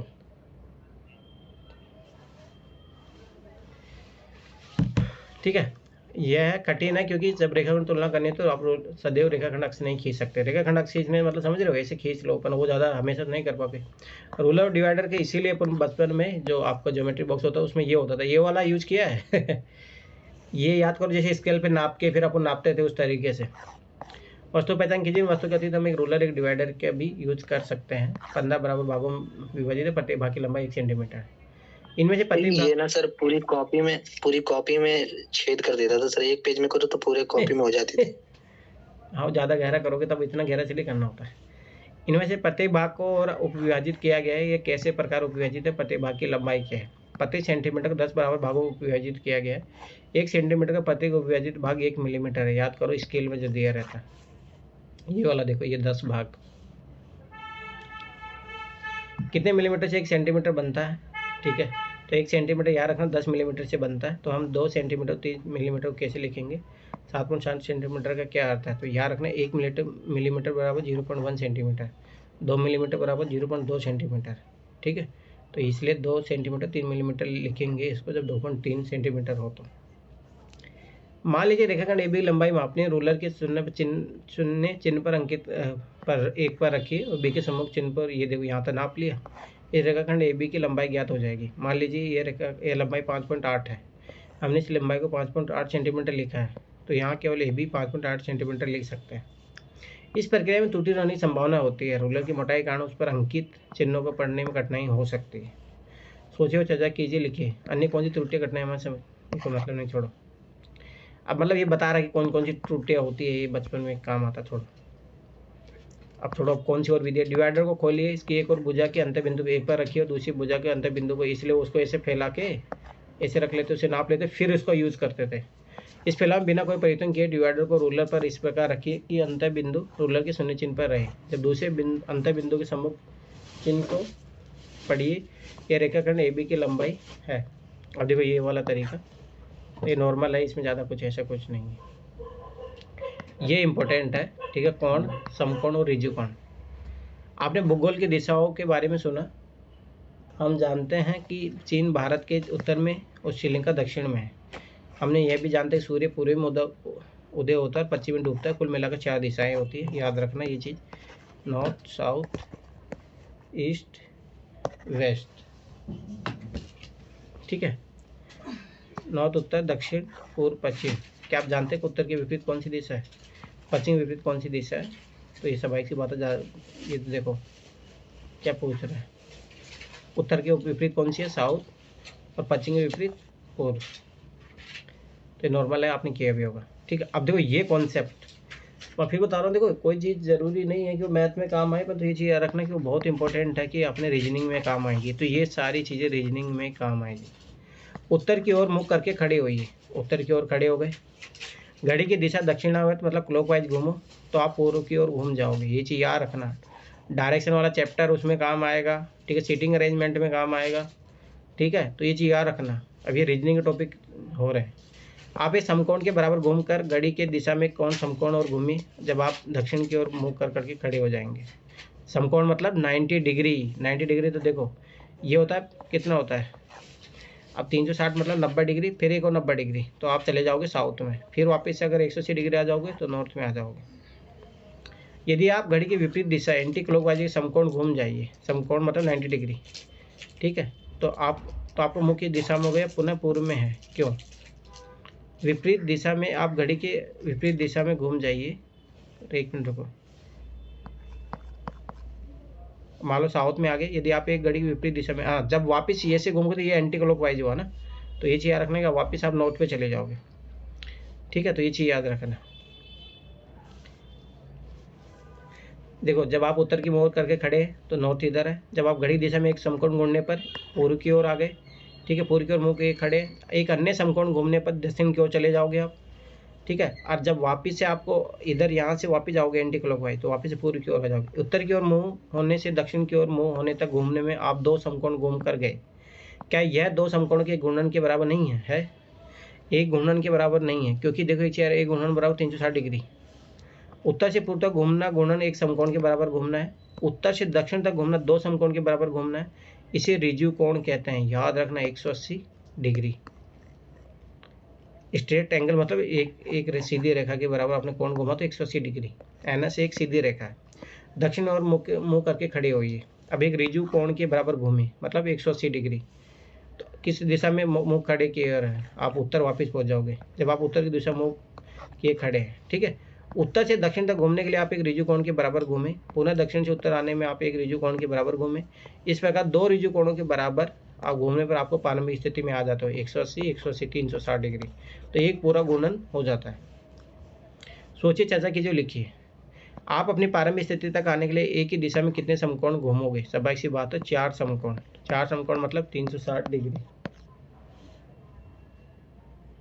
एक ही दिशा में 2 रिज्यू कोण घूमने पर एक चक्कर पूरा हो जाता है। यह एक पूरा चक्कर घूर्णन कहलाता है। एक घूर्णन के लिए संपूर्ण कोण कहलाता है। याद रखें, संपूर्ण कोण मतलब 360 डिग्री।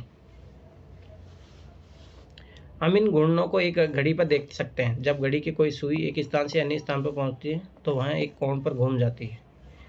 मान लीजिए घड़ी का एक सुई 12 से चलना प्रारंभ करके घूमती है, ठीक है, और 12 पर पुनः पहुंच जाती है। क्या उसने घूर्णन पूरा नहीं कर लिया? कर लिया है, क्योंकि 360 डिग्री घूम चुकी है। अतः उसने समकोण घूम लिए हैं। कितने 4 समकोण उसने घूम लिए हैं। 12 से 6 तक एक घूर्णन का 1/2 या 2 समकोण घूम लिया है। 6 से 9 तक याद रखना कितना होगा, ये 4 हिस्सों में हो गया तो 90 डिग्री, तो 1/4 या एक समकोण घूम लिया है। अब देखो 10 से 1 तक, 1 से 10 तक, यहाँ सॉरी 1 से 10 तक पूछ रहा है, तो एक गुणन का किसने कितना कर लिया? 3/4, तो 3 समकोण मतलब 270 डिग्री। ये चीज याद रखना। यूपीएससी ने क्वेश्चन पूछे हैं क्लॉक पे और बहुत अच्छे क्वेश्चन पूछे हैं, वो यहीं से बने। मैं फिर बार बता रहा हूँ। आधे गुणन, ये सारी चीजें कर लेना। आधे गुणन के लिए कोण का मान कितना होगा? 180 डिग्री। एक चौथाई गुणन के लिए 90 का गुणन का नाम कितना? 90 डिग्री। ठीक है, तो ये क्वेश्चन करना। और फिर बता रहा हूँ, ये बहुत इंपॉर्टेंट है। ये इंपॉर्टेंट है। यूपीएससी ने क्वेश्चन पूछे हैं, क्लॉक वाइज वाले भी क्वेश्चन पूछे हैं, तो ये चीज याद रख लेना। ठीक है, अब आ जाओ कोण न्यून, अधिक और प्रतिवर्ती। हमने देखा कि एक समकोण और एक रिज्यू कोण का क्या अर्थ है, परंतु जो कोण हमें देखने को मिलते हैं वे सदैव इन दोनों प्रकारों के नहीं होते हैं। एक सीढ़ी और दीवार से बनाया गया कोण ना तो समकोण है, नहीं रिज्यू कोण है। तो स्वाभाविक बात है, कहते हो क्या होगा? 90 डिग्री से कम होगा या 90 डिग्री से अधिक होगा। ठीक है, तो ये चीज याद रखना। सोचिए, चर्चा कीजिए, लिखिए। क्या कुछ ऐसे कोण है जो समकोण से छोटे हैं? हाँ, बहुत सारे होते हैं। क्या कुछ ऐसे कोण है जो समकोण से बड़े होते हैं? हाँ, ऐसे भी होते हैं। क्या आपने बड़े का वर्ग देखा है? हाँ, ये वाला। ये अंग्रेजी वर्णमाला की अक्सर एल जैसा है। हम इसमें समकोणों की जांच करते हैं, 90 डिग्री बताता है। आइए हम भी इन समकोणों जांच के लिए इस प्रकार के टेस्टर को बनाइए। ऐसा करके बना सकते हो, छोड़ो। अब ये देखो, ये क्वेश्चन इंपॉर्टेंट है, कर लेना। मैं फिर बार बता रहा हूँ, घड़ी वाले क्वेश्चन यूपीएससी ने बार बार पूछा है, बार, अरे एक बार नहीं।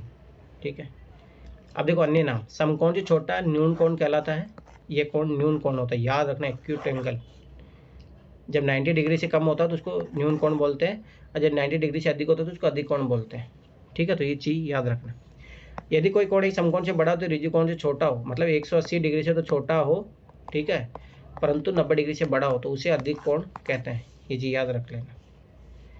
ठीक है, एक प्रतिवर्ती कोण क्या होता है? एक रिज्यू कोण से बड़ा होता है, मतलब 180 डिग्री से तो बड़ा होगा, पर 360 डिग्री से कम होगा, याद रखना। और एक संपूर्ण कोण से छोटा होता है। इस आकृति में दर्शाए गए प्रकार का होता है। घड़ी पे कोण को देखिए। अब देखो ये वाला, देखो ये 180 डिग्री से ज़्यादा है और 360 डिग्री से कम है। ठीक है, तो ये कर रहे हैं ना। मैं फिर बता रहा हूँ, इंपॉर्टेंट है, ये इंपॉर्टेंट है, क्योंकि यूपीएससी ने क्वेश्चन पूछे भी हैं डायरेक्ट। ठीक है, कोणों का मापन। अपने बनाए आर्य टेस्टर की सहायता से हमने कोणों की समकोणों से तुलना की। इससे हम कोणों को न्यून कोण, अधिक कोण, प्रतिवर्ती कोण में वर्गीकृत करने में समर्थ हो गए थे, परंतु इससे कोणों की परिशुद्धता तुलना नहीं हो पाती। इसे पता नहीं लगता कि दिए हुए 2 अधिक कोणों में कौन बड़ा है। इसलिए कोणों की तुलना अधिक परिशुद्धता से करने के लिए आवश्यक है कि उन्हें माप लिया जाए। ऐसा हम एक चांदे की सहायता से कर सकते हैं। कोण की माप, हम अपनी माप को डिग्री माप या अंश माप कहते हैं। एक संपूर्ण गुणों को 360 बराबर भागों में विभाजित किया जाता है। प्रत्येक भाग का एक अंश डिग्री कहलाता है। हम 360 अंश कहने के लिए 360 डिग्री लिखते हैं। ये 2022 में क्वेश्चन आया था, मैं बताऊंगा फिर। सोचिए, चर्चा कीजिए, लिखिए। 1/2 गुणों में कितनी डिग्री है? स्वाभाविक सी बात है, कितना डिग्री है? 180। 180 मतलब 2 समकोण, ठीक है। तो ये चीज़, एक समकोण में कितनी डिग्री होता है? 90 डिग्री, ठीक है। तो ये इसमें कितना होगा? 1/2 गुणा मतलब आधा गुणन, आधा गुणा मतलब पूरे गुणों में 360 डिग्री, तो एक में कितना, आधे में कितना होगा? 180 डिग्री। एक ऋजु कोण में कितनी डिग्री अंश है? 180 डिग्री अंश है। कितने समकोणों से 180 डिग्री बनता है? 2 समकोणों से बनता है। और कितने समकोण 360 डिग्री बनता है? 4 समकोण से बनता है, ठीक है। तो ये सारी चीज़ कर लेना। ये नॉर्मल है, कैसे कैसे चांदा के बारे में बताया है इसने, कैसे एंगल नापता है, क्या है ये सब चीज़ें। चांदे में 0 से 180 डिग्री तक ले सकते हैं अपन, दाएं बाएं, ये चीज़ अपने बचपन में भी किया होगा ये सारी चीज़, ठीक है। तो ये चीज़ याद रखना, ठीक है। तो ये वाला देखो, ये नॉर्मल है, ये ABC को नापने का ये नॉर्मल तरीका है। पर जो मेन चीज़ है, न्यून कोण, अधिक कोण, परिवर्तित कोण, ये क्या कोण होते हैं, वो सारी चीज़ें, ये छोटी छोटी चीज़ें हैं। अभी मैं क्वेश्चन करवाऊंगा तुम लोगों को, तब समझ में आएगा। और मैं फिर बता रहा हूँ, जो ग्राफ वाला जो आता है वो काम आएगा इसमें, पाई चार्ट, हाँ। तो ये चीज़ें बेसिक कॉन्सेप्ट में फिर बता रहा हूँ, कर लो आगे चैप्टर, फिर क्वेश्चन ही सोल्व करने रहेंगे और कुछ ही नहीं है। लंब रेखा, यदि 2 रेखाएं परस्पर प्रतिच्छेद कर रही हो लंब पे, जैसे 90 डिग्री पे प्रतिच्छेद कर रही हो, समझ में आया, तो उसको लंब रेखा कहते हैं। तो कौन एक समकोण हो तब वे रेखाएं एक दूसरे पर लंब परपेंडिकुलर कहलाती है। यदि रेखा AB रेखा CD पर लंब है तो AB CD लंब लिखते हैं। जैसे AB रेखा CD नहीं, जैसे ये AB है, ये रेखा CD पे लंब होता है। सोचिए, यदि AB CD पे लंब होता है तो हमें क्या कहना चाहिए कि CD AB पे लंब होता है। हमारे आसपास लंब रेखाएं हैं। आप अपने आसपास की वस्तुओं में सबसे लंब रेखाओं का अनेक उदाहरण दे सकते हैं, जैसे अंग्रेजी वर्णमाला का T अक्षर, कोई और अक्षर भी हो जो लंबों का उदाहरण है। एक पोस्ट कार्ड को लीजिए, क्या उसके किनारे परस्पर लंब है? मान लीजिए MN बिंदु, M से होकर जाने वाले रेखाखंड AB कोई रेखा लंब है। क्या रेखा MN रेखाखंड AB को 2 बराबर भागों में विभाजित करती है? क्या MN रेखाखंड AB पर लंब है? हाँ है। इस प्रकार MN रेखाखंड AB को समद्विभाजित करती है, अर्थात 2 बराबर भागों में विभाजित करती है और इस पर लंब भी है। इसलिए हम कहते हैं कि MN रेखाखंड AB को लंब समद्विभाजक। याद रखना कि जब, जैसे एक याद रखना कि एक ऐसे ये लंब है, परंतु ये 2 बराबर भागों में नहीं बांट रहा, तो याद रखना परपेंडिकुलर तो होगा, परंतु अगर जब 2 बराबर भागों में भी विभाजित कर दे तो लंब समद्विभाजक कहलाता है। ये चीज़ याद रखना। अभी छोटे छोटे कॉन्सेप्ट ही काम आएंगे, मैं फिर बार बता रहा हूँ। UPSC ने इस पर क्वेश्चन पूछा है, ठीक है। ये चीज़ याद रखना।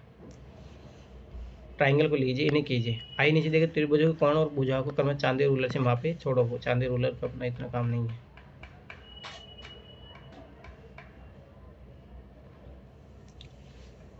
क्या प्राप्त हुआ वो नॉर्मल छोड़ो, मतलब हाँ इतना पता होना चाहिए कि समद्विबाहु त्रिभुज क्या होता है, जिसकी 2 भुजाएं सेम होती है, ठीक है। समकोण त्रिभुज क्या होता है, ठीक है, जिसका एक एंगल 90 डिग्री होता है, ठीक है। तो ये छोटी बेसिक चीज़ें तो वही चांदी की सहायता से नापोगे तो पता लग जाता है। जैसे तीनों भुजाएं सेम है इसमें, तो समबाहु त्रिभुज हो जाएगा, ठीक है। तीनों कोण जब समान होते हैं तो उसको क्या बोलते हैं, कौन सा त्रिभुज बोलते हैं? चलो इधर आ जाओ। भुजाओं के आधार पर त्रिभुजों का नामकरण। एक त्रिभुज जिसके तीनों भुजाएं बराबर नहीं हो विषमबाहु त्रिभुज कहलाता है, याद रखना। और एक त्रिभुज जिसके 2 भुजाएं बराबर और एक समद्विबाहु त्रिभुज कहलाता है। जिसके तीनों भुजाएं बराबर हो समबाहु त्रिभुज कहलाता है, ठीक है। तो ये चीज़ याद रखना। कोणों के आधार पर त्रिभुज वर्गीकरण है। यदि त्रिभुज का प्रत्येक कोण 90 डिग्री से कम हो तो न्यून कोण त्रिभुज है। याद रखना, ये चीज़ें काम आएगी। यदि ऐसा कोई कोण समकोण हो तो त्रिभुज समकोण त्रिभुज कहलाएगा।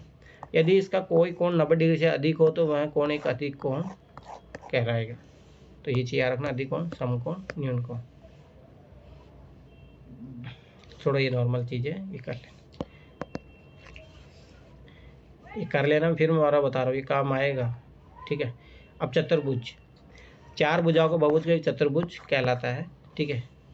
ये छोड़ो, ये नॉर्मल है। मेन तो देखो स्क्वायर किसको कहते हैं वो चलो समझ लो बस। देखो आयत क्या होता है। अब देखो आयत एक तो अपने लंबाई चौड़ाई के आधार पर जानते हैं, नहीं कोण के आधार पर समझो। और याद रखना कि जो ऐसे बोल देते हो लंबाई चौड़ाई बराबर होती है, नो, ये चीज़ याद रखना। तो ये चीज़ मैं फिर बता रहा हूँ, ये चीज़ समझना, ठीक है। आ जाओ, आप ज्यामिति बॉक्स में दो सेट स्क्वायर है, एक 30 डिग्री 60 डिग्री 90 सेट स्क्वायर और दूसरा 45 45 और 90 सेट स्क्वायर है। आप और आपके मित्र मिलकर इस क्रिया को कर सकते हैं। आप दोनों पास एक 30 डिग्री 60 डिग्री 90 डिग्री का सेट स्क्वायर है, इनका आकृति में दर्शाने से लिखिए। चतुर्भुज का नाम बता सकते हैं और प्रत्येक कोण का माप क्या होगा। ये चतुर्भुज एक आयत है, ठीक है। देखो ये रहा, ये ऐसे मिला के बना रहे हैं। आयत का एक और गुण है जो स्पष्ट रूप से यहाँ देख सकते हैं, उसकी सम्मुख भुजाएं बराबर होती है। ये तो अपन जानते हैं। आप अन्य कौन से गुण से ज्ञात कर सकते हैं। यदि अन्य सेट 45 डिग्री के ऐसे बनाओगे तो स्क्वायर बन जाता है, ठीक। तो क्या आप इसमें स्क्वायर में क्या होता है, सारी भुजाएं समान होती है। और आप इसके विकर्णों के बारे में क्या कह सकते हैं, बल्कि कुछ अन्य गुण भी ज्ञात करने का प्रयत्न कीजिए। यहाँ रखने कि इसके विकर्ण भी समान होते हैं। समांतर चतुर्भुज, ठीक है। देखो ये समांतर चतुर्भुज है, ठीक है। इसके सम्मुख बजाय जो भुजाएं होती है वो बराबर होती है, बस ये चीज़ याद रखना। इसके विकर्ण बराबर होते हैं? 9, इसके विकर्ण बराबर नहीं होते हैं। समचतुर्भुज देखो ये, जिनके विकर्ण भी समान हो, ठीक है, भुजाएं बराबर तो होती है। यदि आप स्क्वायर में ध्यान से सेक्टर प्रयोग कीजिए तो सम्मुख भुजाओं को छोड़ो। अब ये टेबल भरना, ये मैं बता रहा हूँ बेसिक कॉन्सेप्ट तैयार करेगा आपका, ठीक है। तो ये चीज़ टेबल काम कर लेना और ये कर लेना, और इसमें ज़्यादा कुछ है नहीं। इससे आपको क्लियर हो जाएगा समांतर चतुर्भुज क्या होता है, आयत क्या होता है, वर्ग क्या होता है, समचतुर्भुज क्या होता है, समलंब क्या होता है, ठीक है। तो ये चीज़ें कर लेना। बहुभुज क्या होता है, जब बहुत सारी भुजाओं से बना हो, पंचभुज, षष्ठभुज, ठीक है। तो वो सारी चीज़ें बहुभुज कहलाती है। अभी तक आपने तीनों 4 भुजाओं वाले बहुभुजों का अध्ययन किया, जिन्हें क्रमशः त्रिभुज और चतुर्भुज कहते हैं।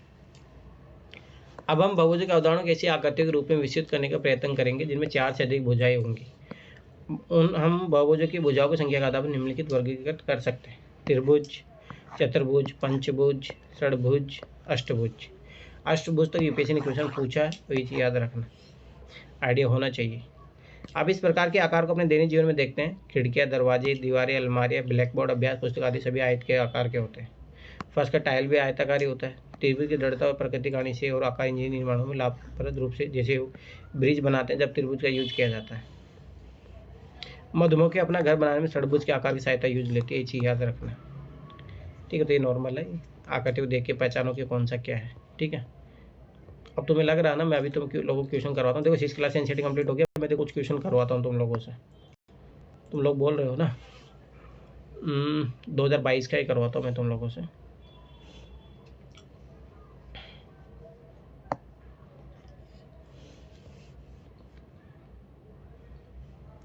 दो 2022 का पेपर ही करवाता हूँ, जिसमें क्वेश्चन आया भी था।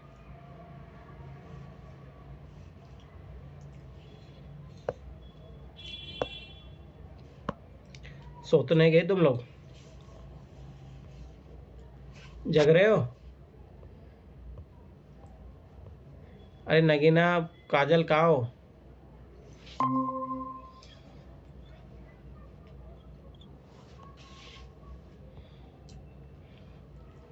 छठा क्वेश्चन करो। कोई हो जिंदा? सब लोग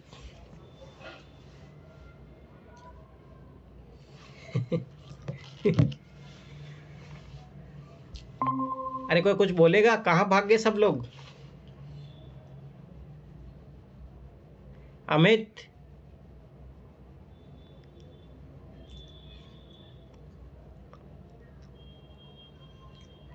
अमित, आवाज नहीं आ रही मेरी?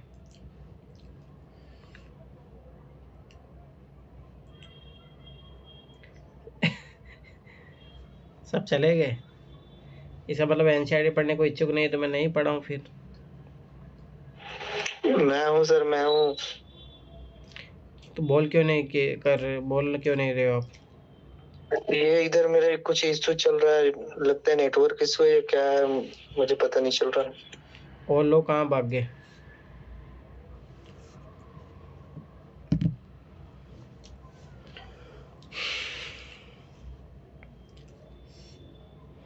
क्या करो फिर? मैं क्वेश्चन नहीं करवाऊँ?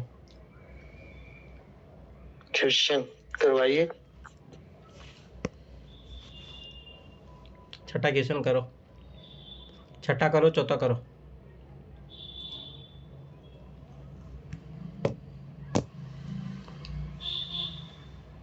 तुम लोग ऐसे भागोगे तो फिर कैसे काम चलेगा?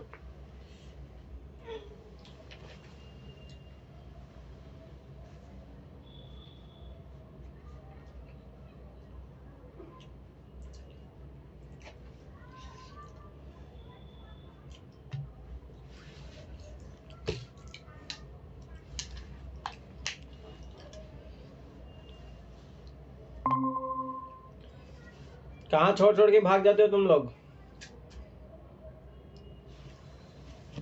खाना खा रही थी सर। ये दोनों क्वेश्चन करो, चौथा पांचवा।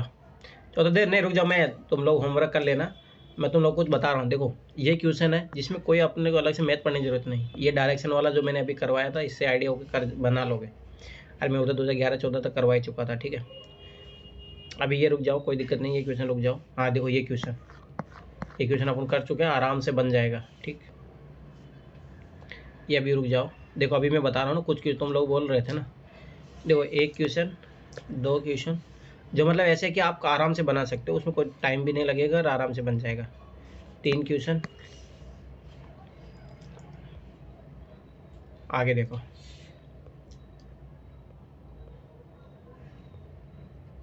अनुपात वाला क्वेश्चन आ गया।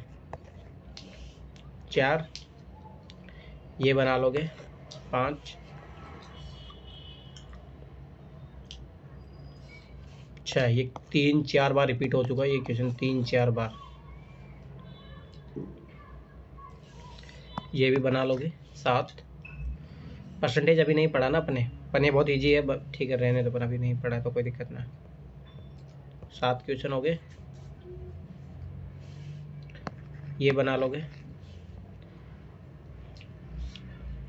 ये रिलेशनशिप वाला बना लोगे आराम से। ये देखो ये कितनी बार रिपीटेड क्वेश्चन है, याद करो मैं 2012 में करवाया था ये क्वेश्चन। ये क्वेश्चन जो कल अपन सीख रहे थे, याद करो, बीजे रेखाकरण वाला, ये क्वेश्चन वहीं से है। ये क्वेश्चन बना लोगे आराम से, ऐसा कुछ ही नहीं है इसमें। ये क्वेश्चन ये अपन कर चुके हैं, पंक्ति वाला तो 14 क्वेश्चन हो गए। अभी देखो बाद में फिर बताओ सीखने में दिक्कत बताऊँ क्या आती है, छाटना। 15 क्वेश्चन, 16 क्वेश्चन, बस यही मैं फिर बता रहा हूँ, आखिर में यही करना है। 17, 18, 19, इसमें कोई रॉकेट साइंस नहीं चाहिए इन क्वेश्चनों को सॉल्व करने के लिए। 20 क्वेश्चन हो गए। अभी आगे देखो,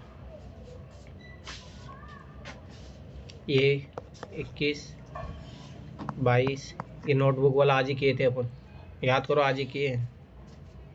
ये देखो कल जो बीजगणित वाला आया था, 23 क्वेश्चन।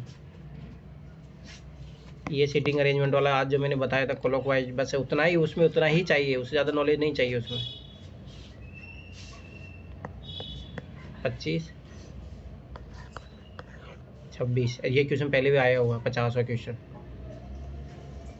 26 क्वेश्चन हुए, जो मैं छाट के दे रहा हूँ ना इन क्वेश्चनों को करना। तो ये कर चुके अपन, ये करना, छोड़ो ये अभी रहने दो।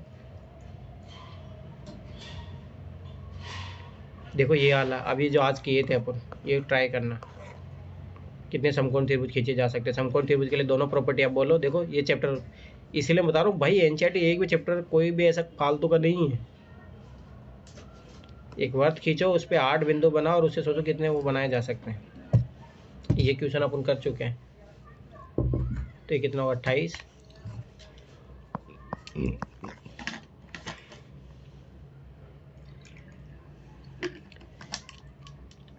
ये देखो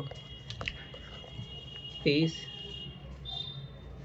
अभी धीरे छोड़ ही दो। अब ये मैंने सिखा चुका हूँ। 31,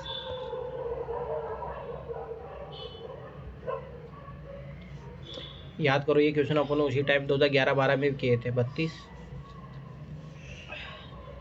ये आराम डिवाइजिबल वाला रूल याद करो, ये क्वेश्चन भी बना सकते हो आराम से। 34 मैंने प्राइम नंबर वाला करवा चुका हूँ। ये घड़ी वाला आज, ये छोड़ दो मिक्सर वाला। ये क्वेश्चन आज एंगल वाला जो मैं करवाया हूँ, याद करो 360 डिग्री, डायरेक्ट आएगा आंसर। डायरेक्ट आज जो करवाए हैं उससे।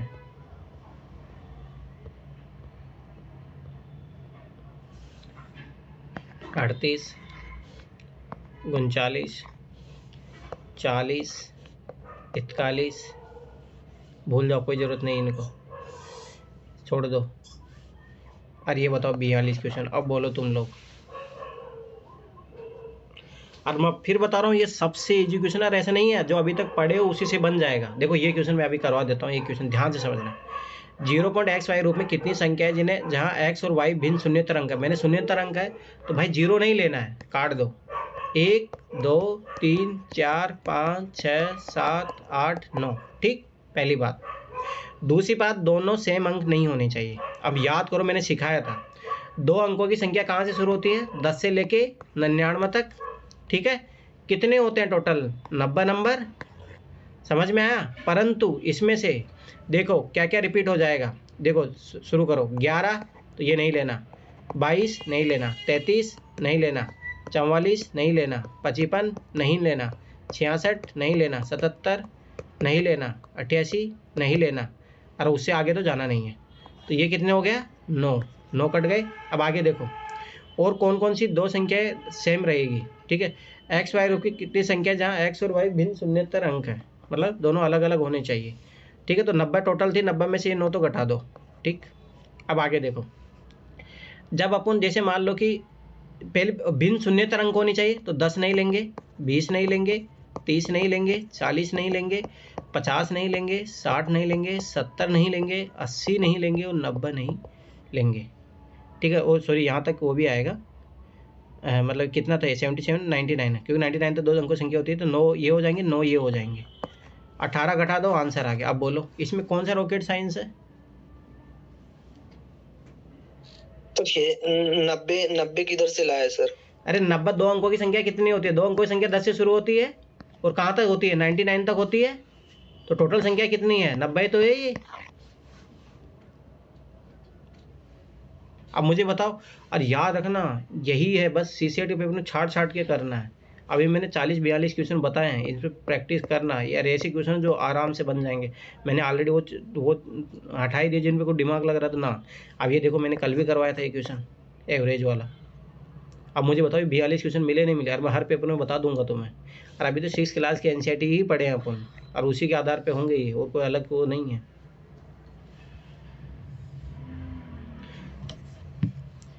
ठीक है।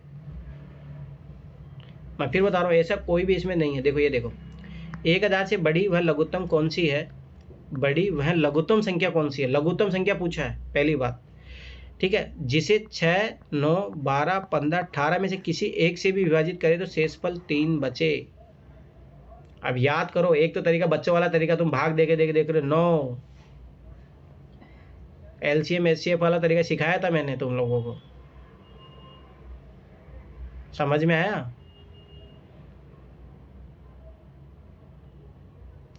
अरे कुछ समझ में आया कैसे क्वेश्चन हो, ये 6ठी क्लास में कैसे क्वेश्चन है ये क्वेश्चन देखो, P इंटू क्यू 24 इंटू 30, ये वाला क्वेश्चन मैं करवा चुका हूँ। अब देखो यहीं पे जो बनी है संख्या, इन्हीं को उल्टा करके देख लो, 45 इंटू 54 गुणा करके देख लो, ठीक है। 45 इंटू 54 नहीं, अब सब ऐसी बात है कि ये 2 संख्या बीच का अंतर दे दिया अपने को, ठीक है। तो अंतर दे दिया तो सब ऐसी बात है, अगर अपन 90 इंटू 45 ले लेंगे तो कितना होगा, 0, 9 पंजे 45, 4, 9 36, 36, 40। तो ये तो बहुत ज़्यादा चला गया। पी और क्यू के बीच का अंतर क्या होगा, तो ये 45 तो नहीं होगा। अब देखो अगला क्या कैसे बन जाएगा। अब ये देखो पॉसिबिलिटी, इसका ऐसे नहीं करो, अब ये यही है, याद करो मैंने क्या सिखाया था, गुणनखंड फैक्टराइजेशन, उससे होगा ये फैक्टर वाला, याद करो जब अभाज्य गुणनखंड किए थे अपन ऐसे कर करके, उससे होगा ये क्वेश्चन सोल्व। अब बताओ 6ठी क्लास से हो रहा है नहीं हो रहा है क्वेश्चन। ये वाला आज जो मैं चैप्टर पढ़ाया था पूरा कितना होता है, वर्त आरेख 360 डिग्री, 360 डिग्री में देखो ध्यान से समझना।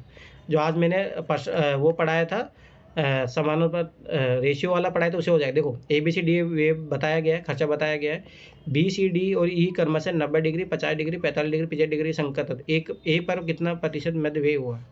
तो स्वाभाविक सी बात है, देखो A plus B plus C plus D plus E बराबर कितना टोटल 360 डिग्री। सबका मान दिया है, ए का नहीं दिया है, तो शाबाशी इनको जोड़ लो। 90 50 140, ठीक है। 140 और ये 75 80 80 और 120, 140 और 120 कितना हो गया 260। तो स्वाभाविक सी बात है ए का ये प्रतिशत पूछ रहा है, ए का पूछ रहा है, ठीक है। तो 260 का ये टोटल कितना 260 से हो गए, तो 260 इसमें से घटा दो तो ए का कितना आएगा 100। तो 100 बटा 360, 360 में से निकालेंगे परसेंटेज निकालना, तो 100 से गुणा कटो, ठीक है। 45 80 120 और 140, हाँ 260 260 360 100, ठीक है। 100 बटा ये कट गया, काट लो इसको। 4 नाम 36, ये 25 आएगा, ठीक है। और 4 नाम 36 9, तो ये कितना आएगा 250 बटा 9, आंसर डी। अब बोलो इसमें कौन सा रॉकेट साइंस है।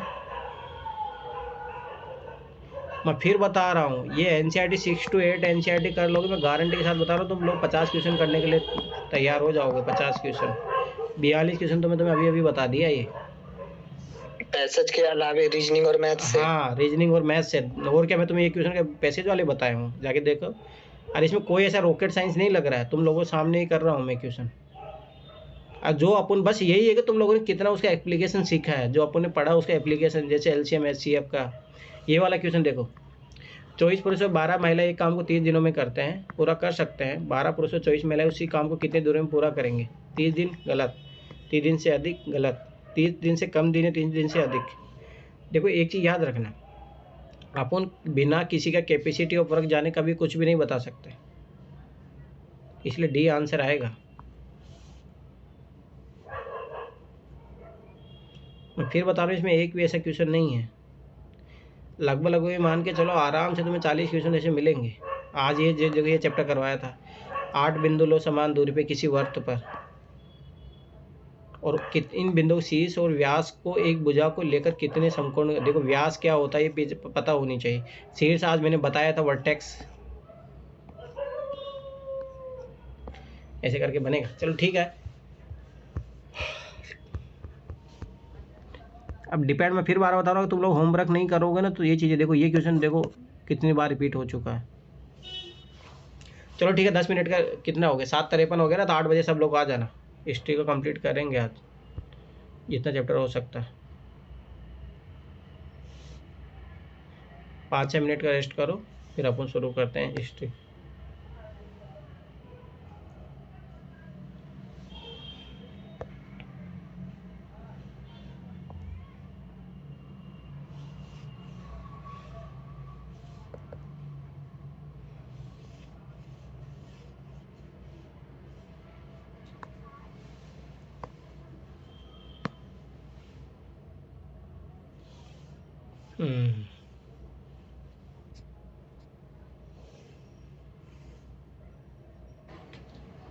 आवाज़ आ रही है ना मेरी? आ रही है सर। चलो ठीक है, तो शुरू करते हैं फिर। अब मैं फिर बता रहा हूँ, वो एनसीईआरटी 6 क्लास के काम करो, बहुत इंपॉर्टेंट है वो। मेन बात क्वेश्चन नहीं, कॉन्सेप्ट जो सीखना है कि एलसीएम एचसीएफ का यूज कहाँ होगा, उसका एप्लीकेशन जो है वो इम्पोर्टेंट है। चलो ठीक है, शुरू करते हैं फिर। ठीक है, अब देखो इस चैप्टर में जो मिलेगा ना, टर्मोलॉजी मिलेगा अपने को इम्पोर्टेंट, ठीक है, जो जहाँ से यूपीएससी डायरेक्ट 1 लाइनर क्वेश्चन पूछता है उस टाइप से। अब देखो, अब ये क्वेश्चन बहुत सारे एग्जामों में पूछा गया है। 1765 में रॉबर्ट क्लाइव मुगल बादशाह से बिहार उड़ीसा की दीवानी ग्रहण करते हुए, अब देखो कंपनी दीवान बन गई। 12 अगस्त 1765 को मुगल बादशाह ने ईस्ट इंडिया कंपनी को बंगाल का दीवान तैनात किया। अब याद करो 1764 में कौन सा होता, बक्सर का युद्ध। अब उसके बाद की बात है, ठीक। इस बात की पूरी संभावना कि यह घटना मुट्ठी भर अंग्रेज और हिंदुस्तानी की मौजूदगी में रॉबर्ट क्लाइव के तंबू में घटी होगी, ठीक है। देखो तंबू, ये सारी चीज़ें। लेकिन ऊपर दिए गए चित्र में इस घटना को एक भव्य समारोह के रूप में दिखाया गया है। यह चित्र उस चित्रकार ने बनाया जिस रॉबर्ट क्लाइव ने अपने जीवन का यादगार घटना को चित्रित करने का जिम्मा सौंपा था। बंगाल का दीवानी आ जाना अंग्रेजों के लिए नीचे एक बड़ी घटना थी। दीवानी के तौर पर कंपनी अपने नियंत्रण वाले भूभाग के आर्थिक मामलों की मुख्य शासक बन गई थी। अब उसे अपनी ज़मीन का शासन चलाने और आमदनी को व्यवस्थित करने का रास्ता ढूंढना था। इसके लिए उसे एक रास्ता ढूंढना था जिससे कंपनी के बढ़ते खर्चों को पूरा करने के लिए काफ़ी आमदनी जुटाई जा सके। व्यापारिक कंपनी के नाते उसे यह ख्याल भी रखना था कि वह अपनी ज़रूरतों की चीज़ें खरीद बेचती रहे। अभी देखो ये क्वेश्चन बना है, याद रखना क्या फ़र्क पड़ा उन चीज़ों से। क्या समय के साथ कंपनी को यह भी समझ में आने लगा कि उसे सावधानी के साथ आगे बढ़ना होगा। बाहरी ताकतें होने की वजह से उसे उन लोगों को भी शांत रखना था जो गांव देहात में पहले शासन चला चुके थे और जिनके पास अभी भी काफ़ी ताकत और सम्मान था। ऐसे जो लोग स्थानीय सत्ता में रह चुके थे उन्हें नियंत्रित करना तो जरूरी था, लेकिन उन्हें ख़त्म नहीं किया जा सकता था। यह काम कैसे हो, इस अध्याय में हम देखेंगे कंपनी ने ग्रामीण इलाकों को उपनिवेश कैसे बनाया, आय के संसाधन कैसे जुटाए, लोगों का अधिकार किस तरह तय किए और मन माफिक फसलों की खेती कैसे करवाई। इसी में आएगा, याद रखना कि जो वो आया था विद्रोह सन्यासी विद्रोह इस टाइप की। कंपनी की आमदनी, कंपनी दीवान तो बन गई लेकिन अभी भी खुद को एक व्यापारी ही मानती थी। कंपनी भारी भरकम लगान तो चाहती थी लेकिन उसके आकलन और वसूली की कोई निश्चित नियमित व्यवस्था करने में हिचकिचा रही थी। उसकी कोशिश यह थी कि वह ज़्यादा से ज़्यादा राजस्व हासिल करे और कम से कम कीमत पर बढ़िया सूती और रेशमी कपड़ा खरीदे। इस कारण 5 साल के भीतर बंगाल में कंपनी द्वारा खरीदी जाने वाली चीज़ों कुल मूल्य दुगना हो चुका था। 1765 से पहले कंपनी ब्रिटेन से सोने और चांदी का आयात करती थी और वह इन चीज़ों के बदले सामान खरीदती थी। अब बंगाल में इकट्ठा होने वाले पैसे से ही निर्यात के लिए चीज़ें खरीदी जा सकती थी। इसीलिए ये चीज़ बोला जाती है उनके लिए डबल मुनाफा था। सोचो, वो यहीं से टैक्स कलेक्ट कर रहे हैं, इन्हीं से खरीद रहे हैं और इन्हीं को फिर विदेश में जाके भेज रहे। सोचो, डबल मुनाफा, क्योंकि जीरो लागत है। बंगाल स्थित मुर्शिदाबाद का एक साप्ताहिक हाट है जिसे आजकल लगता है बाजार। ग्रामीण इलाकों के किसान और कारीगर अपनी चीज़ें बेचने और ज़रूरत की चीज़ें खरीदने के लिए नियमित रूप से बाज़ारों में आते थे। आर्थिक संकट के समय इन बाज़ारों में बहुत बुरा असर पड़ता था। जल्द ही ये जाहिर हो गया था कि बंगाल की अर्थव्यवस्था गहरे संकट में फंसती जा रही है। कारीगर गांव छोड़कर भाग रहे थे क्योंकि उन्हें बहुत कम कीमतों पर अपनी चीज़ें कंपनी को जबरन बेचनी पड़ती थी। किसान अपनी लगान नहीं चुका पा रहे थे, कारीगरों का उत्पादन गिर रहा था और खेती चौपट होने लगी दिशा में बढ़ रही थी। 1770 में पड़े अकाल ने बंगाल में 1 करोड़ लोगों की मौत की नींद सुला दी। सोचो, 1 करोड़ लोग। इस अकाल में लगभग 1/3 आबादी समाप्त हो गई थी। सोचो कितना बड़ा भयंकर अकाल था। चार्ल्स कॉर्नवालिस, जिस समय स्थायी बंदोबस्त लागू किया गया उस समय कॉर्नवालिस बंगाल का गवर्नर जनरल था। यही यूपीएससी ने डायरेक्ट क्वेश्चन पूछा था 2017 में, याद रखना चीज़। खेतों में सुधार की जरूरत, अगर अर्थव्यवस्था संकट में थी तो क्या कंपनी अपनी राजस्व आय के बारे में आश्वस्त रह सकती थी? कंपनी के ज़्यादातर अफसरों को यह लगने लगा था कि ज़मीन में निवेश करना और खेती में सुधार लाना जरूरी है। यह काम किस तरह किया जा सकता था, इस सवाल पर 2 दशकों तक बहस चली। आखिरकार कंपनी ने 1793 में स्थायी बंदोबस्त लागू किया। यही क्वेश्चन आया था, याद रखना। इस बंदोबस्त की शर्तों के हिसाब से राजाओं और तालुकदारों को जमींदारों के रूप में मान्यता दी गई। उन्हें किसानों से लगान वसूलने और कंपनी को राजस्व चुकाने का जिम्मा सौंपा गया।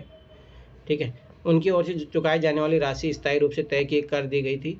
इसका मतलब यह था कि भविष्य में कभी भी इसमें इजाफा नहीं किया जाना था। अंग्रेजों को लगता था कि इसमें उन्हें नियमित रूप से राजस्व मिलता रहेगा और जमींदारों को जमीन में सुधार के लिए खर्च करने का प्रोत्साहन मिलेगा। उन्हें लगता था कि क्योंकि राज्य की ओर से राजस्व मांग बढ़ने वाली नहीं थी, इसलिए जमींदार बढ़ते उत्पादन से फायदे में रहेंगे। अब बंगाल के रैयतों पर कोलब्रुक का कथन है। बंगाल के बहुत सारे गांवों में कई ताकतवर रैयत मतलब किसान, याद रखना, खुद खेती नहीं करते थे। वे औरों को पट्टे पर ज़मीन दे देते थे और उनसे भारी लगान वसूल करते थे। 1860 में एच.टी. कोलब्रुक ने इन काश्तकारों की स्थिति इन शब्दों में बयान की थी। बटाई की भारी शर्तों और मवेशियों, बीज, आजीविका और वहाँ कर्जों के बदले बेगारी से दबे ये काश्तकार जो मतलब वो उनकी ज़मीनों पर काम करते थे, खुद को कर्जे से कभी बाहर नहीं निकाल सकते थे। जब उन्हें जीने को भी पूरा नहीं मिलता तो ऐसे भयानक हालात में वे दिल लगाकर काम कैसे कर सकते हैं? नहीं उन्हें अपनी हालत सुधरने की कोई उम्मीद दिखाई देती है। समस्या क्या थी? जो स्थायी बंदोबस्त आया था उसमें क्या समस्या थी? अरे इसीलिए फिर आखिरी में रैयतवाड़ी की ज़रूरत पड़ेगी। फिर रैयतवाड़ी के बाद में महालवाड़ी, क्योंकि महालवाड़ी क्षेत्र में वहाँ पे जमींदार नहीं थे तो इसलिए महालवाड़ी की जरूरत पड़ी।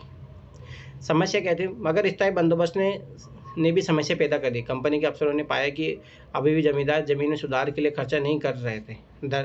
असल में कंपनी जो राजस्व तय किया था वो इतना ज़्यादा था कि उसे चुकाने में जमींदारों को भारी परेशानी हो रही थी। जो जमींदार राजस्व चुकाने में विफल हो जाता था उसकी जमींदारी छीन ली जाती थी। बहुत सारी जमींदारियों को अपना बाकायदा नीलाम कर चुकी थी। 19वीं सदी के पहले दशक तक हालात बदल चुके थे। बाजार में कीमतें बढ़ी और धीरे धीरे खेती का विस्तार होने लगा। इससे जमींदारों की आमदनी में तो सुधार आया, लेकिन कंपनी को फ़ायदा नहीं हुआ, क्योंकि कंपनी तो हमेशा के लिए राजस्व तय कर चुकी थी। अब वह राजस्व में वृद्धि नहीं कर सकती थी। लेकिन जमींदारों को अभी भी ज़मीन की बेहतरी में कोई दिलचस्पी नहीं थी। उनमें से कुछ तो बंदोबस्त के शुरुआती सालों में अपनी ज़मीन गंवा चुके थे। जो बचे रह गए थे, अब उन्हें भी बिना परेशानी और निवेश का खतरा उठाए, ये छोटे को मतलब नहीं है, आमदनी की उम्मीद दिखाई दे रही थी। जब तक जमींदारों किसानों को ज़मीन देकर उनसे लगान वसूल सकते थे, उन्हें ज़मीन में सुधार की परवाह नहीं थी। दूसरी तरफ गाँव में किसानों की व्यवस्था बहुत दमनकारी दिखाई थी। किसान को जो लगान चुकाना था वो बहुत ज़्यादा था और ज़मीन पर उसका अधिकार सुरक्षित नहीं था। याद रखना ये चीज़ जमींदारी व्यवस्था में नहीं था। लगान चुकाने के अक्सर महाजन से कर्जा लेना पड़ता था। अगर वह लगान नहीं चुका पाता तो उसे पुश्तैनी ज़मीन से बेदखल कर दिया जाता था। महाल क्या होता है? ब्रिटिश राजस्व दस्तावेजों में महाल एक राजस्व इकाई थी। यह गांव या गांव का एक समूह होता था। याद रखना ये चीज़, ये इंपॉर्टेंट है, पूछ लेकर डायरेक्ट वर्ड क्या है।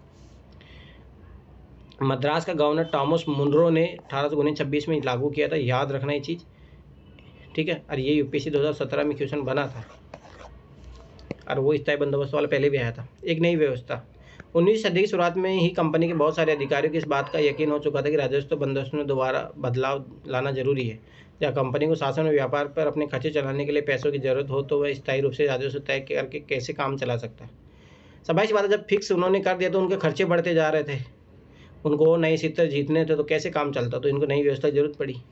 बंगाल प्रेसिडेंसी के उत्तर पश्चिमी प्रांत, उस इलाके का ज़्यादातर हिस्सा उत्तर प्रदेश में है, के लिए होल्ट मैकेंजी, याद रखना, यही यूपीएससी ने क्वेश्चन पूछा था।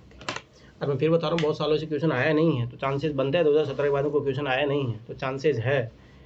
होल्ट मैकेंजी नामक अंग्रेज ने एक नई व्यवस्था तैयार की, जिसे 1822 में लागू किया। मैकेंजी को विश्वास था कि उत्तर भारतीय समाज में गांव एक महत्वपूर्ण सामाजिक संस्था है और उसको बचाए रखना चाहिए। उसके आदेश पर कलेक्टरों ने गांव का दौरा किया, जमीन की जांच की, खेतों को मापा और विभिन्न समूह के रीति रिवाजों को दर्ज किया। गाँव के खेत के अनुमानित राजस्व को जोड़कर हर गाँव या गांव समूह या महाल से वसूल होने वाले राजस्व का हिसाब लगाया जाता था।